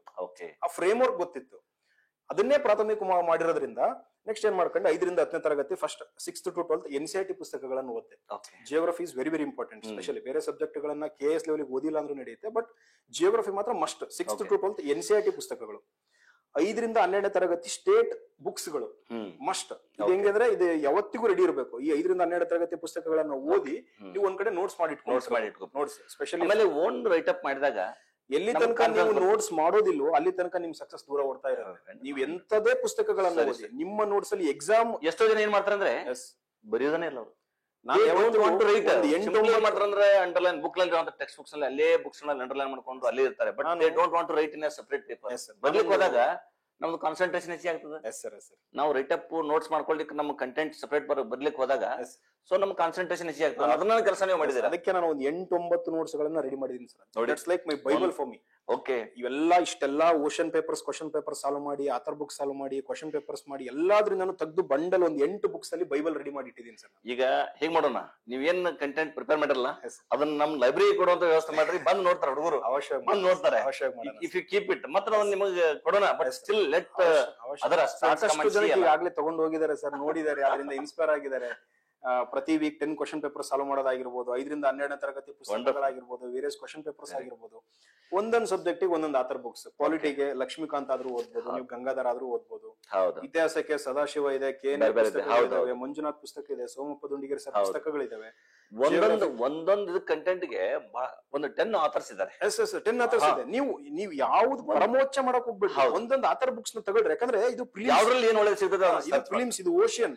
ನಾಳೆ ದಿನ ನೀವು ಜಿಯೋಗ್ರಫಿಗೆ ಒಂದು ಅತ್ಯುತ್ತಮವಾದ ಪುಸ್ತಕ ಓದಿ, ಹಿಸ್ಟ್ರಿ ಅತ್ಯುತ್ತಮವಾದ ಪುಸ್ತಕ ಓದಿ, ಎಕ್ಸಾಮ್ ಅಲ್ಲಿ ಕ್ವಶನ್ಸ್ ಬರ್ದೇನೆ ಇರ್ಬೋದು. ನೀವು ಓದಿರೋದ್ರಲ್ಲೇ ಬರ್ಬೇಕಂತಿಲ್ಲ. ಹಂಗಾಗಿ ಯಾವುದಕ್ಕೂ ಮಹತ್ವ, this is not mains, this is prelims. ಯಾವ್ದೋ ಒಂದಕ್ಕೆ ಮಹತ್ವ ಅನ್ನೋದಕ್ಕಿಂತ ಇದು ಓಷಿಯನ್. ಎಲ್ಲದ್ರಿಂದನೂ ನಾಲೆಡ್ಜ್ ತಕೊಂತಾ ಇರ್ಬೇಕು. ನೀನ್ ಎಂತ ಪರಮೋಚ್ಚ ಪುಸ್ತಕಗಳನ್ನ ಓದಿದ್ರು ಕೂಡ ಮತ್ತೆ ಬೇರೆ ಕ್ವಶನ್ ಪೇಪರ್ಸ್ ಗಳಿಂದ ಇನ್ಫಾರ್ಮೇಶನ್ ಗ್ಯಾದರ್ ಮಾಡ್ಬೇಕು, ಗೂಗಲ್ ಇಂದ ಇನ್ಫಾರ್ಮೇಶನ್ಸ್ ಗ್ಯಾದರ್ ಮಾಡ್ಬೇಕು. ಹಂಗಾಗಿ ನಾನು ಪುಸ್ತಕಗಳಿಗೆ ಒಂದೊಂದೊಂದು ಬೇಸಿಕ್ ಬುಕ್ಸ್ ಆಥರ್ ಮಾಡಿ ಅದ್ರ ಮೇಲೆ ಸಾಕಷ್ಟು ಕ್ವಶನ್ ಪೇಪರ್ ಗಳನ್ನ ಸಾಲ್ವ್ ಮಾಡೋದು. ಪ್ರತಿದಿನ ಒಂದು 8-9 ಸೋರ್ಸ್ ಕರೆಂಟ್ ಅಫೇರ್ಸ್ ರೆಡಿ ಮಾಡ್ತಿದ್ದೆ ಸರ್. ವಿಷನ್ IAS ಮಾಡ್ತಿದ್ದೆ, ಇನ್ಸೈಟ್ಸ್ IAS ಕರೆಂಟ್ ಅಫೇರ್ಸ್ ಮಾಡ್ತಿದ್ದೆ, ಅಡ್ಡಾ 247 ಅನ್ನೋ ವೆಬ್ಸೈಟ್ ಪ್ರತಿದಿನ 9 ಸೋರ್ಸ್. ನಾನು ಮಂತ್ ಮ್ಯಾಗಝಿನ್ ಮೇಲೆ ಡಿಪೆಂಡ್ ಆಗೋನಲ್ಲ ಸರ್. ಪ್ರತಿದಿನ ನಾನು 2 ತಾಸು ಕರೆಂಟ್ ಅಫೇರ್ಸ್ ರೆಡಿ ಮಾಡೋದ್ರಿಂದ 100% ಸಕ್ಸಸ್ ರೇಟ್ ನಂದು. Adda 247 websites, affairs website, text book, Oliveboard, GK today websites ಗಳು, ಇನ್ಸೈಟ್ಸ್, ವಿಷನ್ IAS, ಕರ್ನಾಟಕ ಸರ್ಕಾರ ಮಾರ್ಚ್ ಆಫ್ ಕರ್ನಾಟಕ ಮ್ಯಾಗಝಿನ್, ವಾರ್ತಾ ಜಾನಪದ ಅಂತ ಮ್ಯಾಗಝಿನ್, ಈ ತರದೆಲ್ಲ ಪ್ರತಿದಿನ 2 ಇಂಥವೆಲ್ಲ ಮಾಡಿರೋದ್ರಿಂದ ಮಂತ್ ಎಂಡಿಗೆ ಯಾವ್ದೋ ಒಂದು ಮ್ಯಾಗಝಿನ್ ತಗೊಂಡ್ಬಂದ್ರೆ ನನಗೆ 4 ಗಂಟೆಲಿ ಮುಗ್ದು ಬಿಡುತ್ತದೆ. ನಂದೇ ಕಂಟೆಂಟ್ ಪ್ರತಿದಿನ 2 ತಾಸು ಕುಕ್ ಮಾಡಿದೀನಿ. ಕರೆಂಟ್ ಅಫೇರ್ಸ್ ಜೊತೆಗೆ ಸ್ಟಾಟಿಕ್ ಇನ್ಫಾರ್ಮೇಶನ್ ಕಲೆಕ್ಟ್ ಮಾಡ್ಕೊಂಡ್ಬಿಟ್ಟಿದೀನಿ. ನೀವು ಅವತ್ತಿನ ದಿನನೇ ಮಾಡ್ಬಿಟ್ರೆ ಅದ್ರ ರಿಲೇಟೆಡ್ ಸ್ಟಾಟಿಕ್ ಇನ್ಫಾರ್ಮೇಶನ್ ಎಲ್ಲ ತಗೋಬಹುದು. ಮಂತ್ ಎಂಡ್ ಮ್ಯಾಗಝಿನ್ ಗೆ ನೀವು ತಗೊಂಡ್ಬಿಟ್ರೆ ಆ ಮ್ಯಾಗಝಿನ್ ಅಲ್ಲಿ ಅವರು ಆ ತಿಂಗಳದ ಪೂರ್ತಿ ಇಡ್ಸಕ್ಕೆ ಆಗಲ್ಲ. ಒಂದೊಂದು ಸಬ್ಜೆಕ್ಟ್ ಇದು ಮಾಡಕ್ ಆಗಲ್ಲ ಸರ್. ಅದಕ್ಕೆ ಪ್ರತಿದಿನ 2 ಗಂಟೆ ನೀವು ಮಾಡ್ಕೊಂಡ್ರೆ ಇನ್ನೂ ಜಾಸ್ತಿ ಸಕ್ಸಸ್ ರೇಟ್ ಆಗುತ್ತೆ. ಸೊ ಪೇಪರ್ 2 ಬಗ್ಗೆ ನೀವು ತಯಾರಿ ಹೇಳಿದ್ರಿ. ಸೊ ಟೋಟಲ್ 200 ಮಾರ್ಕ್ಸ್ ಇತ್ತು. 200. ಆಮೇಲೆ 200 ಮಾರ್ಕ್ಸ್ ಲಿಖಿತ ಪರೀಕ್ಷೆಯಲ್ಲಿ ಇದು ಸೆಲೆಕ್ಷನ್ ಆಗುವಂತ process. Only return test, first physical test, second return test, ಆಮೇಲೆ ಇಂಟರ್ವ್ಯೂ ಅಂತ ಇರ್ತಿತ್ತು. ಇಂಟರ್ವ್ಯೂ ನಿಮಗೆಲ್ಲ ಕ್ಯಾನ್ಸಲ್ ಮಾಡಿದ್ದಾರೆ. ಇಂಟರ್ವ್ಯೂ ಮೊದಲೆಲ್ಲ 50 ಮಾರ್ಕ್ಸ್ ಇರ್ತಿತ್ತು. ಈಗ ಒಂದು 10-15 ಇಯರ್ಸ್ ಬ್ಯಾಕ್, 15-20 ವರ್ಷದ 50 ಮಾರ್ಕ್ಸ್ ಇರ್ತಿತ್ತು ಇಂಟರ್ವ್ಯೂಗೆ. ಸೊ ಅವಾಗ 1:3, 1:5 ಇಂಟರ್ವ್ಯೂ ಕರಿತಿದ್ರು. ಈಗ ಮೊದಲು 50 ಮಾರ್ಕ್ಸ್ ಇದ್ದನ್ನ ಕ್ಯಾನ್ಸಲ್ ಮಾಡಿ 10 ಮಾರ್ಕ್ಸ್ ಮಾಡಿದ್ರು. 10 ಮಾರ್ಕ್ಸ್ ಇಂಟರ್ವ್ಯೂ ಮಾಡಿದ್ರು. ಅಂದ್ರೆ ಇಂಥವೆಲ್ಲ ಏನೋ ಕರಪ್ಷನ್ ಅವಾಯ್ಡ್ ಮಾಡ್ಲಿಕ್ಕೆ, ಇಂಥವೆಲ್ಲ ಮಕ್ಕಳು ಮೆರಿಟೋರಿಯಸ್ ಸ್ಟೂಡೆಂಟ್ಸ್ ಆಗ್ಲಿ ಇಂಟರ್ವ್ಯೂ ಇಂಥವೆಲ್ಲ ಇದಾಗಬಾರ್ದು ಅಂತ ತಿಳ್ಕೊಂಡು 10 ಮಾರ್ಕ್ಸ್ ಮಾಡಿದ್ರು. ಆ 10 ಮಾರ್ಕ್ಸ್ ಸಹಿತ ಇಂಟರ್ವ್ಯೂ ಕ್ಯಾನ್ಸಲ್ ಮಾಡಿದ್ದಾರೆ. ಈಗ ಪ್ರಾಮಾಣಿಕವಾದ ಅಭ್ಯರ್ಥಿಗಳು, ಪ್ರತಿಭಾನ್ವಿತ ಅಭ್ಯರ್ಥಿಗಳು ಮಾತ್ರ ರಿಟರ್ನ್ ಟೆಸ್ಟ್ ನಲ್ಲಿ ಸೆಲೆಕ್ಟ್ ಆಗಬೇಕಂತ ತಿಳ್ಕೊಂಡು ಮಾಡಿದ್ದಾರೆ. ಸೊ ಈ ರಿಟರ್ನ್ ಟೆಸ್ಟ್ ನಲ್ಲಿ ನೀವು you have proved your strength. Okay, so ನಿಜವಾಗ್ಲೂ ಖುಷಿ ಪಡ್ತೀವಿ. ಯಾಕಂದ್ರೆ ನೀವು ಮಾಡುವಂತ ಎಫರ್ಟ್ ಏನಿದೆ, ಈಗ you prepared more than what PSI examination requires ಅಂತ ನನಗೆ ಅದು ಅನ್ಸೋದು. ಮಾಡ್ದಾಗ್ಲೇ ನೀವು ಇಲ್ಲಿಗೆ ಬರ್ತೀರಾ ಸರ್. ಹೌದು ನೀವು ಯಾವುದೇ ಎಕ್ಸಾಮ್ ಪ್ರಿಪೇರ್ ಮಾಡ್ಬೇಕಾದ್ರೆ ಅದಕ್ಕೆಲ್ಲ higher level. ಟಾಪರ್ ಹಚ್ಚಿರ್ಬೇಕು. ಹೌದು ನೀವು KS UPSC ಲೆವೆಲ್ ಪ್ರಿಪೇರ್ ಮಾಡಿದಾಗ PSI PSI ಆಗ್ತದೆ. ಹೌದು PSI ಪ್ರಿಪೇರ್ ಮಾಡಿದಾಗ PC ಆಗ್ತೀರಿ. ಸಾಕಷ್ಟು ಜನ ಬರ್ತಾರೆ ನನ್ನ ಹತ್ರ, ಅಣ್ಣ ನಾನು PC ಗೆ ಹೋಗ್ತಿದ್ದೀನಿ, PC ಗೆ ಏನ್ ಮಾತ್ರ ಬೇಕು ಅಷ್ಟೇ ಹೇಳ್ರಿ. ಈಗ ನೀವು ಫಸ್ಟ್ ರ್ಯಾಂಕ್ ಬರ್ಬೇಕಂತ ಪ್ರಿಪೇರ್ ಮಾಡಿದ್ರೆ ನೀವು KS ಲೆವೆಲ್ ಈಗ ನಿಮ್ ಹಾ, ಪ್ರಿಪರೇಷನ್ ಹೇಗಾಗಿದೆ ಅಂದ್ರೆ ಮಾತ್ರ. ನಿಮ್ದು KS ಲೆವೆಲ್ ಪ್ರಿಪರೇಷನ್ ಮಾಡ್ಕೊಂಡಾಗ Yes, sir, yes, sir. You have been selected ಅಂತ ಹೇಳಿ ನನಗೆ ಸಂಪೂರ್ಣವಾಗಿ ಅದು ಗಮನಕ್ಕೆ ಬರ್ತಾ ಇದೆ. ಈಗಲಾದ್ರೂ ನೀವು KS ಫಿಲ್ಮ್ಸ್ ಬರ್ದಿದ್ದೀರಾ Yes, sir. ಮತ್ತು ಕಂಟೆಂಟ್ ನಿಮ್ಮ ಹತ್ರ ರೆಡಿ ಇದೆ. Yes, sir. So but still there is a another option. Yes, ಹೌದಿಲ್ಲ? yes, sir, yes, sir. ಯಾಕೆ ನಾವು KS ನಲ್ಲಿ ಟಾಪ್ ರ್ಯಾಂಕ್ ಬರ್ಬೇಕು ಅಂತ ವಿಚಾರಣೆ ಮಾಡಬಾರ್ದು ಅಂತ ಅವಶ್ಯ. ನನಗೆ ಹಂಗ ಅನಿಸ್ತಾ ಇದೆ. ಅವಶ್ಯ. ಆ ಎಲ್ಲಾ ಆ ಸಾಮರ್ಥ್ಯ ನಿಮ್ಮಲ್ಲಿ ಇದೆ. Yes. ಸೊ ನಿಜವಾಗ್ಲೂ ಆ ಒಂದು ಆಪ್ಷನ್ ನಿಮ್ಮ ಹತ್ರ ಇರ್ಲಿ ಅನ್ನೋ ವಿಚಾರ. ಮತ್ತು ಒಟ್ಟಾರೆ ಏನಂದ್ರೆ ತಾವು ವಿದ್ಯಾರ್ಥಿಗಳಿಗೆ ಏನ್ ಹೇಳ್ಬೇಕಂತೀರಾ ಇಲ್ಲೆಲ್ಲ ಹೇಗೆ? ಆಮೇಲೆ ಇಲ್ಲಿ ಎವ್ರಿ ಸಂಡೇ ನೀವು ಟೆಸ್ಟ್ ಬರ್ತಾ ಇದ್ರಲ್ಲ, Yes, sir. Every Sunday test ಬರ್ತಾ ಇದ್ರಲ್ಲ, ಇಲ್ಲೆಲ್ಲ ಸ್ಟಾಫ್ ಎಲ್ಲ ನಿಮ್ಗೆ ಹೇಗೆ ಅನಿಸ್ತು? ಇಲ್ಲೆಲ್ಲ ಸಾಕಷ್ಟು ತಮ್ಮ ಅನುಭವ ಹೇಗೆ ನಾನು ಇಲ್ಲಿ? ಆಗ್ಲೇ 545 ಹುದ್ದೆಗೆ ಸೆಲೆಕ್ಟ್ ಆಗಿದ್ದೆ. ಟೆಸ್ಟ್ ಸೀರೀಸ್ ಬರ್ದ್ರು ಕೂಡ ಇಲ್ಲಿ ಸಾಕಷ್ಟು ಸ್ಟಾಫ್ ಹತ್ರ ಬಂದು ನಾನು ಪೇಪರ್ ನಾನು ಇನ್ನು ಏನು ಇದು ಇದರಲ್ಲಿ ನಾನು ಕಂಟೆಂಟ್ ಅನ್ನ ಉತ್ಪನ್ನ ಮಾಡ್ಕೊಳ್ಬಲ್ಲೆ, ಹೌದು ಇನ್ನು ಏನ್ ನಾನು ಕಲೀಲಿಕ್ಕೆ ಇನ್ನೂ ಹಸಿವು ಇತ್ತು ನಿಮಗೆ. ಹೇಳಿದೆ ಸರ್, ಜ್ಞಾನದ ಕಿರಣ ಯಾವ ಮೂಲೆಯಿಂದ ಬಂದ್ರು ನಾನು ಸ್ವೀಕರಿಸ್ತೀನಿ ಸರ್, ಹೌದು. ಅವ್ರು ಯಾರೇ ಆಗಿರ್ಲಿ. ಯಾರೇ ಆಗಿರ್ಲಿ ಸೊ ಅವ್ರು. ಹಂಗಾಗಿ ನಾನು ಆಗ್ಲೇ ಸೆಲೆಕ್ಟ್ ಆಗಿದ್ರು ಕೂಡ ಬಂದು ಪೇಪರ್ ಸಾಲ್ವ್ ಮಾಡ್ಕೊಂಡು ಪೇಪರ್ ನೀವು ಮಾರ್ಗದರ್ಶನವನ್ನ ಪಡೆದು ನಾನು Okay. ಇನ್ನು ಕಂಟೆಂಟ್ ಏನ್ ತಗೋಬೇಕು, ಹ್ಮ್. ಏನ್ ಸಾಲ್ವ್ ಮಾಡ್ಬೇಕು, ಇನ್ನು ಹೇಗ್ ರಿಫರ್ ಮಾಡ್ಕೊಳ್ಬಲ್ಲೆ, ನನ್ನಂತ ಕ್ವಶನ್ಸ್ ಕೇಳ್ಕೊಂಡು ಸಾಕಷ್ಟು ನಾನು ಟ್ರಾನ್ಸ್ಫರ್ ಮಾಡ್ಕೊಂಡು ಇಲ್ಲಿಗೆ ಬಂದಿದ್ದೀನಿ ಸರ್. ಓಕೆ. ಅಂಡ್ ಈಗ ಏನ್ ಈಗ ಇನ್ಸ್ಟಿಟ್ಯೂಷನ್ ಎಲ್ಲ ಪಾತ್ರ ಏನಿದೆ? ಸೊ ಈಗೇನು ಫ್ರೆಶರ್ಸ್ ಒಬ್ಬರು ಗ್ರಾಜುಯೇಟ್ಸ್ Yes. ಇರ್ತಾರೆ, ಪದವಿ ಮುಗಿಸ್ಕೊಂಡಿರ್ತಾರೆ, Yes. ಅವ್ರಿಗೆ ಏನಾದ್ರು ಇದು ಆರ್ಗನೈಸೇಷನ್ ಸಂಸ್ಥೆದು ಏನು ಕೋಚಿಂಗ್ ಇನ್ಸ್ಟಿಟ್ಯೂಷನ್ಸ್ ಇದೆ, Yes, sir. ಇದ್ರದ್ದು ಏನಾದ್ರು ರೋಲ್ ಇದೆನಾ? ಅವಶ್ಯವಾಗಿದೆ ಸರ್ ಯಾಕಂದ್ರೆ ಈ ಫೀಲ್ಡ್ ಅಲ್ಲಿ ಮೇನ್ ಇಂಪಾರ್ಟೆಂಟ್. ಸಾಕಷ್ಟು ಜನ ನನ್ನ ಫ್ರೆಂಡ್ಸ್ 18 ಗಂಟೆ ನಿಮ್ಗೆ ಅನುಭವ ಬಂದಿದ್ದು? 18 ಗಂಟೆ 20 ಗಂಟೆ ಓದೋರು ಇರ್ತಾರೆ ಸರ್. ಓಕೆ. ಯಾಕೆ ಅವ್ರು 18-20 ಗಂಟೆ ಓದ್ತಿದಾರಂದ್ರೆ ಅವರಿಗೆ ಏನನ್ನ ಓದ್ಬೇಕು ಏನನ್ನ ಓದಬಾರ್ದು ಅನ್ನೋ ಫ್ರೇಮ್ ವರ್ಕ್ ಲಿಮಿಟ್ಸ್ ಗೊತ್ತಿಲ್ಲ. ಹಾ ಹಾ. ಕೋಚಿಂಗ್ ಇನ್ಸ್ಟಿಟ್ಯೂಟ್ಗಳು ಆ ಫ್ರೇಮ್ ವರ್ಕ್ ಅನ್ನು ಹೇಳ್ಕೊಡ್ತವೆ. ಫೀಲ್ಡ್ ಅಲ್ಲಿ ಸಬ್ಜೆಕ್ಟ್ ನ ಲಿಮಿಟ್ಸ್ ಹೇಳ್ಕೊಡ್ತಾರೆ. ಪ್ರಶ್ನೆ ಪತ್ರಿಕೆಗಳನ್ನ ಹೇಗ್ ಬಿಡಿಸ್ಬೇಕು ಅಂತ ಹೇಳ್ಕೊಡ್ತಾರೆ. ಪೇಪರ್ ಅನ್ನು ಹೇಗ್ ಬರಿಬೇಕು, ಕಂಟೆಂಟ್ ಗಳನ್ನ ಹೇಗ್ ಬರಿಬೇಕು, ಅಂಕಗಳನ್ನ ಹೇಗ್ ತಗೊಳ್ಬೇಕು ಅನ್ನೋದು ಹೇಳ್ಕೊಡ್ತಾರೆ. ಪ್ರತಿ ಸಬ್ಜೆಕ್ಟ್ ಅಲ್ಲಿ ಇಲ್ದೆ ಹೋದ್ರೆ ಹುಡುಗರು ಏನೇನೋ ಓದಕ್ ಹೋಗ್ತಾರೆ. 18-20 ಗಂಟೆ ಓದಕ್ ಹೋಗ್ತಾರೆ, ಎಕ್ಸಾಮ್ ಅಲ್ಲಿ 40-50 ಅಂಕಗಳನ್ನ ತೆಗೆದುಕೊಳ್ಳೋದಿಲ್ಲ. ಹಂಗಾಗಿ ಇನ್ಸ್ಟಿಟ್ಯೂಟ್ಗಳು ಸರ್ವ ವ್ಯಕ್ತಿತ್ವ ವಿಕಸನವನ್ನು ಅಂಕಗಳನ್ನು ಇಂಪ್ರೂವ್ ಮಾಡ್ಕೊಳ್ಳಿಕ್ಕೆ, ಪೇಪರ್ ಟು ಕಂಟೆಂಟ್ ಇಂಪ್ರೂವ್ ಮಾಡ್ಕೊಳ್ಳಿಕ್ಕೆ ಸಾಕಷ್ಟು ಸಹಕಾರಿ ಮಾಡ್ತಾರೆ ಸರ್. ಇಲ್ಲ, ಒಳ್ಳೆ ಅತ್ಯುತ್ತಮವಾದ ರೀತಿ ಉಪಯೋಗ ಮಾಡ್ಕೊಂಡ್ರೆ 3 ತಿಂಗಳು 6 ತಿಂಗಳಲ್ಲೇ ನೀವು PSI ಹುದ್ದೆಗಳನ್ನ ಕ್ಲಿಯರ್ ಸೊ ತರಬೇತಿಗೆ ಬಂದಂತವ್ರು ಎಲ್ಲರೂ ಸೆಲೆಕ್ಟ್ ಆಗೋದಿಲ್ಲ. ಆದ್ರೆ ಅವ್ರ ಏನ್ ಹಸಿವಿದೆ, ಹಸಿವು ಅದನ್ನ ಏನ್ ಕಲಿಸಿರ್ತಾರಲ್ಲ ಅದನ್ನ ಯೂಸ್ ಮಾಡ್ಕೊಂಡ್ರೆ ಅವಶ್ಯವಾಗಿ ಸಕ್ಸಸ್ ಆಗ್ತಾರೆ. ಅವಶ್ಯವಾಗಿ ಸಕ್ಸಸ್ ಆಗ್ತಾರೆ. ಸೊ ಈಗ ರೀಸೆಂಟ್ ಆಗಿ ಏನು ಎಕ್ಸಾಮ್ ಇದೆಯಲ್ಲ, ಆ 545 ಪೋಸ್ಟ್ ನಲ್ಲಿ ಎಷ್ಟೋ ಜನ ನಿಮ್ ವಿದ್ಯಾರ್ಥಿ ನಿಮ್ಮ ಫ್ರೆಂಡ್ಸ್ ಓದ್ತಾ ಇದ್ರೆ ಇನ್ನಾದ್ರು? ಹೌದು ಸರ್. ಎಷ್ಟೋ ಜನ ಪಾಪ ಅವರು ಸೆಲೆಕ್ಟ್ ಆಗಿಲ್ಲ, ಇನ್ನು ಓದ್ತಾ ಇದಾರೆ. ಸೊ ಹೀಗಾಗಿ ಆಮೇಲೆ ಮತ್ತೆ 402 ಪೋಸ್ಟ್ ಅಲ್ಲೂ ಸಹಿತ ನೀವು ಸೆಲೆಕ್ಟ್ ಆಗಿದ್ದೀರಿ. ಈಗ ಯಾವ್ದನ್ನ ಆಯ್ಕೆ ಮಾಡ್ಕೊತೀರಿ? ಹೇಗೆ ಏನಾದ್ರು ಡಿಸೈಡ್ ಮಾಡಿದ್ರೆ ಹೇಗೆ? ನಾನು ಸದ್ಯಕ್ಕೆ CTI ಇದು SDA ಸಾಕಷ್ಟು ಜಾಬ್ ಹುದ್ದೆ ಇದ್ರು ಕೂಡ ನಾನೀಗ 545 PSI ಹುದ್ದೆಯನ್ನ ಆಯ್ಕೆ ಮಾಡಿ ಟ್ರೈನಿಂಗ್ ಹೋಗ್ಬೇಕು ಅಂತ ಮಾಡ್ಕೊಂಡಿದ್ದೀನಿ. ಸೀನಿಯರಿಟಿ ಕನ್ಸಿಡರ್ ಆಗಿರೋದ್ರಿಂದ ನಾನು 402 ಅಂದ್ಬಿಟ್ಟು 545 ಹುದ್ದೆಗೆ ಹೋಗ್ಬೇಕಂತ ಪ್ರಿಪೇರ್ ಮಾಡಿದ್ದೀನಿ. ಜೊತೆಗೆ ಪರಮೋಚ್ಚ ಗುರಿ ನಾನು KS UPSC ಆಗಿರೋದ್ರಿಂದ ಜೊತೆ ಇಲ್ಲಿಗೆ ನಿಲ್ಲಿಸದೆ ನಾನು KS ಮೇನ್ಸ್ ಗೆ ಪ್ರಿಲಿಮ್ಸ್ ಆಗಿದೆ, ಆಲ್ಮೋಸ್ಟ್ ನಂದು ಕ್ಲಿಯರ್ ಆಗುತ್ತೆ ಸರ್. ಲಾಸ್ಟ್ ಟೈಮ್ ಮೇನ್ಸ್ ಬರ್ದಿರೋ ಅನುಭವ ಇರೋದ್ರಿಂದ ಫ್ರೇಮ್ ವರ್ಕ್ ಗೊತ್ತಿದೆ. ಹಂಗಾಗಿ ಮೇನ್ಸ್ ಗೆ ತಯಾರಿ ಮಾಡ್ಕೊಂಡು ಟ್ರೈನಿಂಗ್ ಅಲ್ಲಿ ಇರ್ತಾನೆ ಪ್ಯಾರಲಲ್ ಆಗಿ ಮಾಡ್ಕೊಂಡು ನಾನು KS ಹುದ್ದೆಗಳನ್ನ ಅಚೀವ್ ಮಾಡ್ಬೇಕಂತ ನನ್ನ. Very good, very good. ಆಮೇಲೆ 100% ಮಾಡಿ, ಯಾಕಂದ್ರೆ you are prepared what KPSC requires for the KS examinations. ಮತ್ತು ಇವನ್ ನೆಕ್ಸ್ಟ್ UPSC ನು ಕನ್ಫರ್ಮ್ ಮಾಡ್ತಾರೆ, ಅದಕ್ಕೂ ಸಹಿತ ತಾವು ಮಾಡುವಂತ ಅವಕಾಶ ಇದೆ ಅನ್ನೋ ವಿಚಾರ. ಜೊತೆಗೆ ಈಗ ನಮ್ ಏನು ಸ್ಟೂಡೆಂಟ್ಸ್ ಅಸ್ಪಿರೆಂಟ್ಸ್ ಓದ್ತಾ ಇದಾರಲ್ಲ, ಈಗಾಗಲೇ 2 ವರ್ಷ 3 ವರ್ಷದಿಂದ ಓದ್ತಾ ಇದಾರೆ. ಎಷ್ಟೋ ಜನ ಕಾನ್ಫಿಡೆನ್ಸ್ ಕಳ್ಕೊತಾರೆ, ಲಾಸ್ಟ್ ಮೂಮೆಂಟ್ ಬಂದು ಎಜ್ಜಿಗೆ ಬಂದಾಗನೇ ಮತ್ತೆ ಅವರು ಬೇಡ ಅಂತ ಹೇಳಿ ಕ್ವಿಟ್ ಮಾಡಿರ್ತಾರೆ. ಎಷ್ಟೋ ಜನ ತಾವು ನೋಡಿರ್ತೀರಿ, ನಿಮ್ ಸ್ನೇಹಿತರೆಲ್ಲ ನೀವು ನೋಡಿದಿರಾ. ಸೊ ಏನ್ ಹೇಳ್ಬೇಕಂತೀರ ತಾವು ಅವ್ರಿಗೆ? ನಾನು ಆಗ್ಲೇ ಹೇಳಿದೆ, consistency is the key for the success. Dedication, consistency, perseverance is the key. Okay. ತಂದೆ ತಾಯಿಗಿಂತ ಮೋಟಿವೇಶನ್ ಬೇರೆ ಇಲ್ಲ ಸರ್. ಹೌದು. ಇನ್ನೊಂದು ಹೆಜ್ಜೆ ಇರುವಾಗ ನೀವು ಕ್ವಿಟ್ ಮಾಡ್ತೀರಿ. ಹೌದೌದು. ಏನನ್ನ ಓದಬೇಕು, ಏನನ್ನ ಓದಬಾರ್ದು ಅನ್ನೋದನ್ನ ತಿಳ್ಕೊಳ್ಳದೆ ಸ್ಟಡಿ ಟೇಬಲ್ ಕೂಡಕ್ ಹೋಗ್ಬೇಡಿ. ಓಕೆ. ಏನನ್ನ ಓದಬೇಕು ಅನ್ನೋದ್ರ ಅರಿವು ನಿಮಗಿರ್ಲಿ. ಹೌದು. ಕೋಚಿಂಗ್ ಸಂಸ್ಥೆಯಿಂದನೋ ಇಲ್ಲ ಯಾರಾದ್ರೂ ಸಾಧಕರ ಮಾರ್ಗದರ್ಶನದಿಂದನೋ ಈಗಾಗಲೇ ಇಂಥ ಸಂಸ್ಥೆಯ ಅತ್ಯುತ್ತಮವಾದ ಕ್ವಶನ್ ಪೇಪರ್ಸ್ ಗಳನ್ನ ತೆಗಿತೀರಾ ಪ್ರತಿ ಸಂಡೇ. ಅತ್ಯುತ್ತಮವಾದ ಮಾರ್ಗದರ್ಶನ ಇದೆ. ಇಂಥ ಸಂಸ್ಥೆಯಿಂದ ಮಾರ್ಗದರ್ಶನ ನಮಗೂ ಹಸಿವಿದೆ, ಇನ್ನೂ ಚೆನ್ನಾಗಿ ಕೊಡ್ಬೇಕಂತ ಹಸಿವಿದೆ. ಅದಕ್ಕೋಸ್ಕರ ಸಂಸ್ಥೆ ಇವತ್ತು ಇಲ್ಲಿ ನಿಂತಿದೆ. ಈ ತರ ಮಾರ್ಗದರ್ಶನ ತಗೊಂಡು ಫಸ್ಟ್ ಏನನ್ನ ಓದಬೇಕು, ಏನನ್ನ ಓದಬಾರ್ದು, ಕ್ವಶನ್ ಪೇಪರ್ ಅನಾಲಿಸಿಸ್ ಹೇಗ್ ಮಾಡ್ಬೇಕು, ಆಥರ್ ಬುಕ್ಸ್ ಅನ್ನ ಹೇಗ್ ಓದಬೇಕು, ನೋಟ್ಸ್ ಗಳನ್ನ ಏನ್ ಮಾಡ್ಬೇಕು, ಕರೆಂಟ್ ಅಫೇರ್ಸ್ ಹೇಗ್ ಪ್ರಿಪೇರ್ ಮಾಡ್ಬೇಕು, ಇದು ಯಾವುದರ ಅರಿವಿಲ್ಲದೆ ನೀವು ಎಲ್ಲಿ ತನಕ ಓದ್ತಿರೋ ಅಲ್ಲಿ ತನಕ ನಿಮ್ ಸಕ್ಸಸ್ ದೂರ ಆಗ್ತಾ ಹೋಗುತ್ತೆ. Notes making is very very important. ಇದೆಲ್ಲದನ್ನು ತಿಳ್ಕೊಂಡು ನೀವು ಮಾಡಿದ್ರೆ ಡೇ 1 ಅಲ್ಲ ಬಟ್ 1 ಡೇ ನೀವು ಅಚೀವ್ ಮಾಡ್ತೀರಾ. ವಂಡರ್ಫುಲ್, ನೀವು ಹೇಳೋದು ಸಂಪೂರ್ಣ ಸತ್ತಿದೆ. ಸೊ ಏನ್ ನಿಮ್ದು ಸಕ್ಸಸ್ ಅನ್ನ ಹೇಗೆ ನಿಮ್ಮ ಮನೆಯಲ್ಲಿ ಹೇಗೆ ತಂದೆ ತಾಯಿ ನಿಮ್ಮೆಲ್ಲ ಬಹಳ ಖುಷಿ ಪಟ್ಟಿದಾರಂತ? ಸಾಕಷ್ಟು ಖುಷಿ. ಒಂದು ಕೃಷಿ ಕುಟುಂಬ ಬಂದಂತ ಒಬ್ಬ ನನಗೆ ಈ ಸಕ್ಸಸ್ ಎಕ್ಸೈಟ್ಮೆಂಟ್ ನನಗೆ ಎಕ್ಸೈಟ್ಮೆಂಟ್ ಅನ್ನೋದಕ್ಕಿಂತ ಆ ತಂದೆ ತಾಯಿ, ಅಣ್ಣ ತಮ್ಮ, ಚಿಕ್ಕಪ್ಪ, ದೊಡ್ಡಪ್ಪ, ತಾತಂದ್ರು ಅವರು ಖುಷಿ ಪಡ್ತಿರ್ತಕ್ಕಂತ ಆ ಖುಷಿ ನೋಡಿ ಹೆಮ್ಮೆ ಅನಿಸ್ತದೆ. ಅವ್ರಿಗೆ ಹೆಮ್ಮೆ ನೋಡಿದ್ರೆ ನನಗೆ ಖುಷಿ ಆಗುತ್ತೆ. ಅವ್ರು ಸೆಲೆಬ್ರೇಟ್ ಅವರೇ ಇನ್ಸ್ಪಿರೇಷನ್, ಅವರೇ ಇನ್ಸ್ಪಿರೇಷನ್. ಪೊಸಿಷನ್ ತಂದು ನಿಲ್ಸಿದ್ದಾರೆ. ಆಮೇಲೆ ಇನ್ನು ನೀವು ಯೂನಿಫಾರ್ಮ್ ವೇರ್ ಮಾಡಿಲ್ಲ, ಯೂನಿಫಾರ್ಮ್ ಹಾಕೊಂಡ್ರೆ ಅವ್ರು ದುಃಖ ಆಗ್ತದೆ, ತಂದೆ ತಾಯಿಗೆ ದುಃಖ ಆಗ್ತದೆ.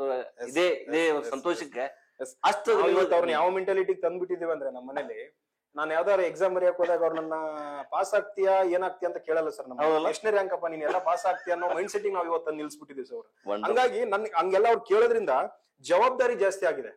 ನಾನು ಪ್ರತಿ ಎಕ್ಸಾಮ್ ಹೋಗ್ಬೇಕಾದಾಗ ನಾನು ಸೆಲೆಕ್ಟ್ ಆಗ್ತೀನ ಇಲ್ಲೋ ಮೆಂಟಾಲಿಟಿ ಯಾಕಂದ್ರೆ ಆಗ್ಲೇಬೇಕು. ಮನೆಯಲ್ಲಿ ನನ್ನ ಟಾಪ್ ರ್ಯಾಂಕ್ ಅಂತ ರೆಪ್ರೆಸೆಂಟ್ ಮಾಡ್ಕೊಂಡ್ಬಿಟ್ಟಿದ್ದಾರೆ. ಹೌದಲ್ಲ, ಜವಾಬ್ದಾರಿ ಜಾಸ್ತಿ ಆಗಿದೆ. ಆ ಜವಾಬ್ದಾರಿ ಜಾಸ್ತಿನ ನಾನು ಅಚೀವ್ ಮಾಡಕ್ಕೆ ಏನ್ ಮಾಡ್ಬೇಕು ಅದನ್ನ ಮಾಡ್ಲೇಬೇಕು. ಜವಾಬ್ದಾರಿ comes, freedom comes with responsibility. ಇಷ್ಟೆಲ್ಲ ಫ್ರೀಡಮ್ ನನಗೆ ಕೊಟ್ಟಿದ್ದಾರೆ ಮನೇಲಿ ಅಂದಾಗ ಆ ಜವಾಬ್ದಾರಿ ನಾನು ಒತ್ಕೋಬೇಕು.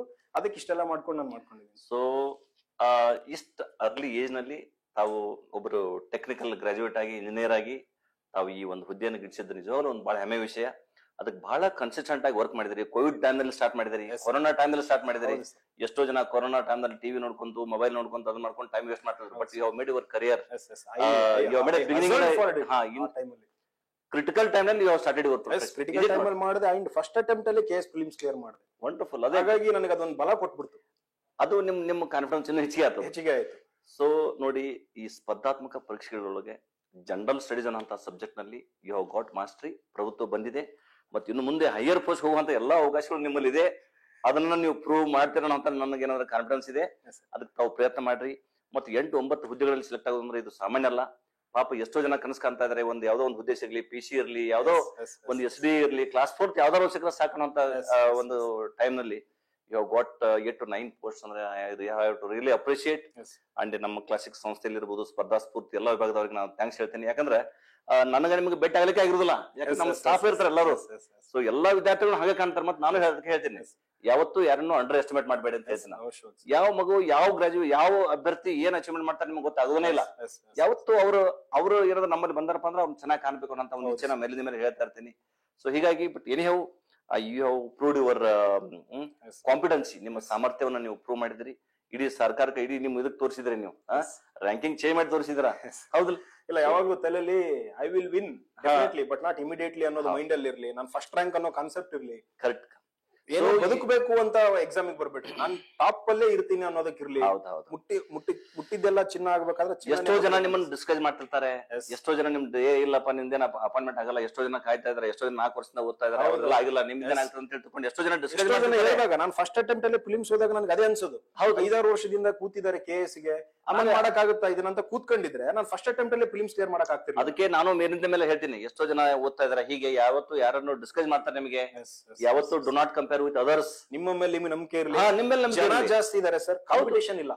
ಅದು ಹೇಳ್ತಾ ಇದೀನಿ ನೋಡ್ರಿ. ಜನ ಜಾಸ್ತಿ ಇದಾರೆ, ಜನ ನೋಡಿ ಭಯ ಪಡ್ಬೇಡಿ. ಮಗುವಾಗಿದ್ದಾಗ KS ಪ್ರಿಲಿಮ್ಸ್ PSI ನಿನ್ನೆ ಮನೆ ಕ್ಲಿಯರ್ ಮಾಡಿದೀನಿ ಸರ್. KS ಪ್ರಿಲಿಮ್ಸ್ ನಾನು ಮಗುವಾಗಿದ್ದಾಗ ಕ್ಲಿಯರ್. ಹೌದಾ? ಸೊ ಹಂಗಾಗಿ ಜನ ನೋಡಿ ಎದುರ್ಕೋಬೇಡಿ. ಕಾಂಪಿಟೇಷನ್ ಇಲ್ಲ. ನೀವು ಹೇಗ್ ತಯಾರಾಗ್ತೀರಿ, ಯಾವ್ದೋ ಮೆಟೀರಿಯಲ್ ಗಳನ್ನ ನೀವು ರೆಫರ್ ಮಾಡ್ತೀರಿ ಅನ್ನೋದ್ರ ಮೇಲೆ ನಿಮ್ ಸಕ್ಸಸ್ ನಿಂತಿದೆ ಹೊರತು ಯಾರೋ 15 ಗಂಟೆ 20 ಗಂಟೆ ಓದ್ತಾರೆ, ನೀವು ಓದಿಲ್ಲ ಅನ್ನೋ ಕಾರಣಕ್ಕೆ ನಿಮ್ ಸಕ್ಸಸ್ ಇದಾಗಲ್ಲ. ಅದೊಂದು ಎಲ್ಲರೂ ಹೇಳ್ತಾರೆ, ಎಲ್ಲರೂ ಮಲಗಿರ್ತಾರಂತೆ, ನೀವ್ ಎದ್ದು ಓದ್ಬೇಕಂತೆ. ಅವ್ರು ಎದ್ದೇಳೋಷ್ಟರಲ್ಲಿ ನಿಮ್ ಸಕ್ಸಸ್ ಸಾಧನೆ ಆಗ್ಬಿಟ್ಟಿರ್ತಂತೆ. ಅದು ಸತ್ಯ, ಸಂಪೂರ್ಣವಾಗಿ ಸತ್ಯ ಇದೆ. ಯಾರು ಕನ್ಸಿಸ್ಟೆನ್ಸಿಂದ ಓದ್ತಾರೋ ಇಲ್ಲೋ ಗೊತ್ತಿಲ್ಲ, ನೀವು ಕನ್ಸಿಸ್ಟೆನ್ಸಿ ಇಸ್ ದ ಕೀ. ಯಾರು ಓದ್ಲಿ ಬಿಡ್ಲಿ, ನಿಮ್ ಗೋಲ್ ರೀಚ್ ಆಗೋ ತನಕ ಯಾರೇನು ಹೇಳಿ ಬಿಡ್ಲಿ. ಸೊ ನಾವ್ ಯಾವತ್ತು ಮೈಂಡ್ ಸೆಟ್ ಚೇಂಜ್ ಮಾಡ್ಕೋಬಾರ್ದು ಸರ್, ಅಷ್ಟೇ. ಸಂಪೂರ್ಣವಾಗಿ ನೀವು ಹೇಳೋದು ಸತ್ಯ ಇದೆ, ಮತ್ತೆ ಅದನ್ನು ಪ್ರೂವ್ ಮಾಡಿದಾರ. ಸೊ ನಿಜವಾಗ್ಲೂ ಎಷ್ಟೋ ವಿದ್ಯಾರ್ಥಿಗಳಿಗೆ, ಆಕಾಂಕ್ಷಿಗಳಿಗೆ ನೀವು ಮಾದರಿ ಆಗಿದ್ರೆ ಅಂತ ವಿಚಾರ ನಾ ಈ ಸಂದರ್ಭದಲ್ಲಿ ಹೇಳ್ತಾ ಇದ್ದೀನಿ.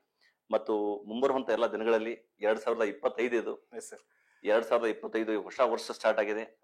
ಸೊ 2025 ವೀಕ್ಷಕರೇ, ಇವತ್ತು ಬಹಳ ವಿಶೇಷವಾಗಿ ನಮ್ಮ ಪ್ರಶಾಂತ್ ಗೌಡರ್ ಅವರು ಪೊಲೀಸ್ ಪಾಟೀಲ್ ಅಂತ ಹೇಳಿ ಅವ್ರು ಹೇಳ್ತಾ ಇದ್ರಂತೆ. ಆಕ್ಚುಲಿ ಅವರು NSS ಇದ್ರಬಹುದು ಪೊಲೀಸ್ ಡಿಪಾರ್ಟ್ಮೆಂಟ್ ದಲ್ಲಿ, ಬಟ್ ಒಟ್ಟಾರೆ ಅವರು ತಮ್ಮ ಏನಂದ್ರೆ ಸಾಮರ್ಥ್ಯವನ್ನು ಪ್ರೂವ್ ಮಾಡಿದ್ದಾರೆ. ಎಂಟು ಪರೀಕ್ಷೆಗಳಲ್ಲಿ 8-9 ಪರೀಕ್ಷೆಗಳಲ್ಲಿ ಸೆಲೆಕ್ಟ್ ಆಗಿದ್ದು ಕಂಡ್ರೆ ಅವ್ರ ಸಾಮರ್ಥ್ಯ ಬಹಳಷ್ಟಿದೆ. ದೇವರ ಅವ್ರಿಗೊಂದು ಒಳ್ಳೆ ಏನಂದ್ರೆ ಆರೋಗ್ಯ ಕೊಟ್ಟಿದ್ದಾನೆ ಮತ್ತು ಮೈಂಡ್ ಪ್ಯೂರ್ ಇದೆ, ಪವಿತ್ರವಾಗಿರ್ತವನ ಮನಸ್ಸು ಏನೆಲ್ಲ ಸಾಧನೆ ಮಾಡ್ಲಿಕ್ಕೆ ಇದೊಂದು ಉದಾಹರಣೆ ಅಂತ ಹೇಳ್ಬೋದು. ಸೊ ಯಾರೇ ಏನೇ ಡಿಸ್ಕಸ್ ಮಾಡಿದ್ರು ಸಹಿತ he has not got any ಅಂದ್ರೆ ಅಂತದ್ ಯಾವ್ದ್ರಿಂದ ಅಫೆಕ್ಟ್ ಆಗ್ಲಿಲ್ಲ. ಬಟ್ ಒಟ್ಟಾರೆ ನೋಡ್ರಿ, he is the architect of his own destiny ಅಂತ ಹೇಳ್ತೀವಿ ನಾವು. ಸೊ ಹಿ ಹ್ಯಾಸ್ ಪ್ರೂವ್ಡ್, ಅವನ ಹಣೆ ಬರ ಅವರೇ ಪ್ರೂವ್ ಮಾಡಿದ್ದಾರೆ, ಇಡೀ ಊರಿಗೇನೆ ಮಾದರಿ ಆಗಿದ್ದಾರೆ. ಇಡೀ ಅವ್ರ ಮನೆತನ ಕುಟುಂಬ ಇರ್ಬೋದು, ಎಷ್ಟು ಹೆಮ್ಮೆ ಪಡ್ತಾರೆ. ತಂದೆ ತಾಯಿಗಳನ್ನೇ ಮಾಡೆಲ್ ಆಗಿ ಇಟ್ಕೊಂಡು ಅವರ ಓದಿ ಅಷ್ಟು ಸ್ಟಡಿ ಮಾಡ್ಕೊಂಡು ಡೇ ಅಂಡ್ ನೈಟ್ ಕೋವಿಡ್ ಟೈಮ್ನಾಗ ಎಲ್ಲರೂ ಎಂಜಾಯ್ ಮಾಡಿದ್ದಾರೆ. ಅಂತ ಟೈಮ್ದಲ್ಲಿ ಅವಾಗ ಅವರು ಕರಿಯರ್ ಬಿಗಿನ್ ಮಾಡಿಕೊಂಡು ತಮ್ಮ ಸಾಧನೆಯನ್ನ ಮಾಡಿದ್ದ ಕಂಡ್ರೆ ನಾವು ಬಹಳ ಸಂತೋಷ ಆಗಿದೆ. ಸೊ ಅವರು ಇನ್ನು ಮುಂಬರುವ ದಿನಗಳಲ್ಲಿ ಬಹಳಷ್ಟು ಜನ ವಿದ್ಯಾರ್ಥಿಗಳಿಗೆ, ಈ ಆಕಾಂಕ್ಷಿಗಳಿಗೆ ಮಾದರಿ ಆಗಲಿ ಅನ್ನೋಂಥ ವಿಚಾರ ಮತ್ತು ಅವ್ರ ಸ್ಟಡಿ ಮಟೀರಿಯಲ್ ಸಹಿತ ತಮಗೆ ಅನುಕೂಲ ಆದ್ರೆ ತಾವು ಇಲ್ಲಿ ಇಡ್ಲಿಕ್ಕೆ ವ್ಯವಸ್ಥೆ ಮಾಡ್ತೀವಿ. ಸೊ ಎನಿ ಆಫ್ ದ ಆಕಾಂಕ್ಷಿಗಳು ಬಂದು ಅಸ್ಪಿರೆಂಟ್ಸ್ ಬಂದು ತಾವು ನೋಡ್ಬೋದು. But anyhow and I am very thankful you have got time Prashant ಅವರೇ. ಸೊ ತಾವು ಬಂದು ನಮ್ಮ ವಿದ್ಯಾರ್ಥಿಗಳ ಜೊತೆಗೆ, ನಮ್ಮ ಎಲ್ಲ ಆಕಾಂಕ್ಷಿಗಳ ಜೊತೆಗೆ ಇನ್ನೂ PC PSI ಕನಸು ಕಾಣ್ತಾ ಇದಾರೆ, ಸಾವಿರಾರು ಲಕ್ಷಾಂತರ ಜನ ಕನಸು ಕಾಣ್ತಾ ಇದ್ದಾರೆ, ಅಂತ ಅವ್ರಿಗೆ ಮಾದರಿ ಆಗಿದ್ರಿ. And I wish you all the best ನಮ್ಮ ಸಂಸ್ಥೆಯ ಪರವಾಗಿ ಅಂತ ಹೇಳ್ತಾ ನಾನು 2 ಮಾತು ಮುಟ್ಟಿದ್ದೆಲ್ಲ ಚಿನ್ನ ಅದೇನೋ ಇದೆ ಸರ್, ಮುಟ್ಟಿದ್ದೆಲ್ಲ ಚಿನ್ನ ಆಗ್ಬೇಕಾದ್ರೆ ಚಿನ್ನನೇ ಮುಟ್ಬೇಕಂತೆ. ಹಂಗೆ ಈ ಸಂಸ್ಥೆ ಚಿನ್ನನ ಮುಟ್ಸುತ್ತೆ. ಈ ಸಂಸ್ಥೆಗೆ, ಕ್ಲಾಸಿಕ್ ಸಂಸ್ಥೆಗೆ ನಾನು ಚಿರಋಣಿಯಾಗಿರ್ತೀನಿ. ಯಾಕಂದ್ರೆ ಸಾಕಷ್ಟು ಸುಧಾರಣೆ ನನಗೆ ನೀಡಿದೆ, ಸಾಕಷ್ಟು ಚಿನ್ನನ ತೋರಿಸಿದೆ, ಚಿನ್ನದ ಗಣಿಯನ್ನ ತೋರಿಸಿದೆ. ಹಾಗಾಗಿ ನಾನು ಸಂಸ್ಥೆಗೂ ಮತ್ತೆ ಸಂಸ್ಥೆಯ ಅಧ್ಯಕ್ಷರಾಗಿರ್ತಕ್ಕಂಥ ಲಕ್ಷ್ಮಣ ಉಪ್ಪಾರ್ ಸರ್ಗೂ ನಾನು ಕೃತಜ್ಞರಾಗಿರ್ತೀನಿ. Thank you very much sir. Thank you. All the best. Journey ಏನು ನಿಮ್ದು ಹೊಸ ವರ್ಷದಲ್ಲಿ 2025 ವಿಶೇಷವಾಗಿದೆ. Okay, thank you. All the best.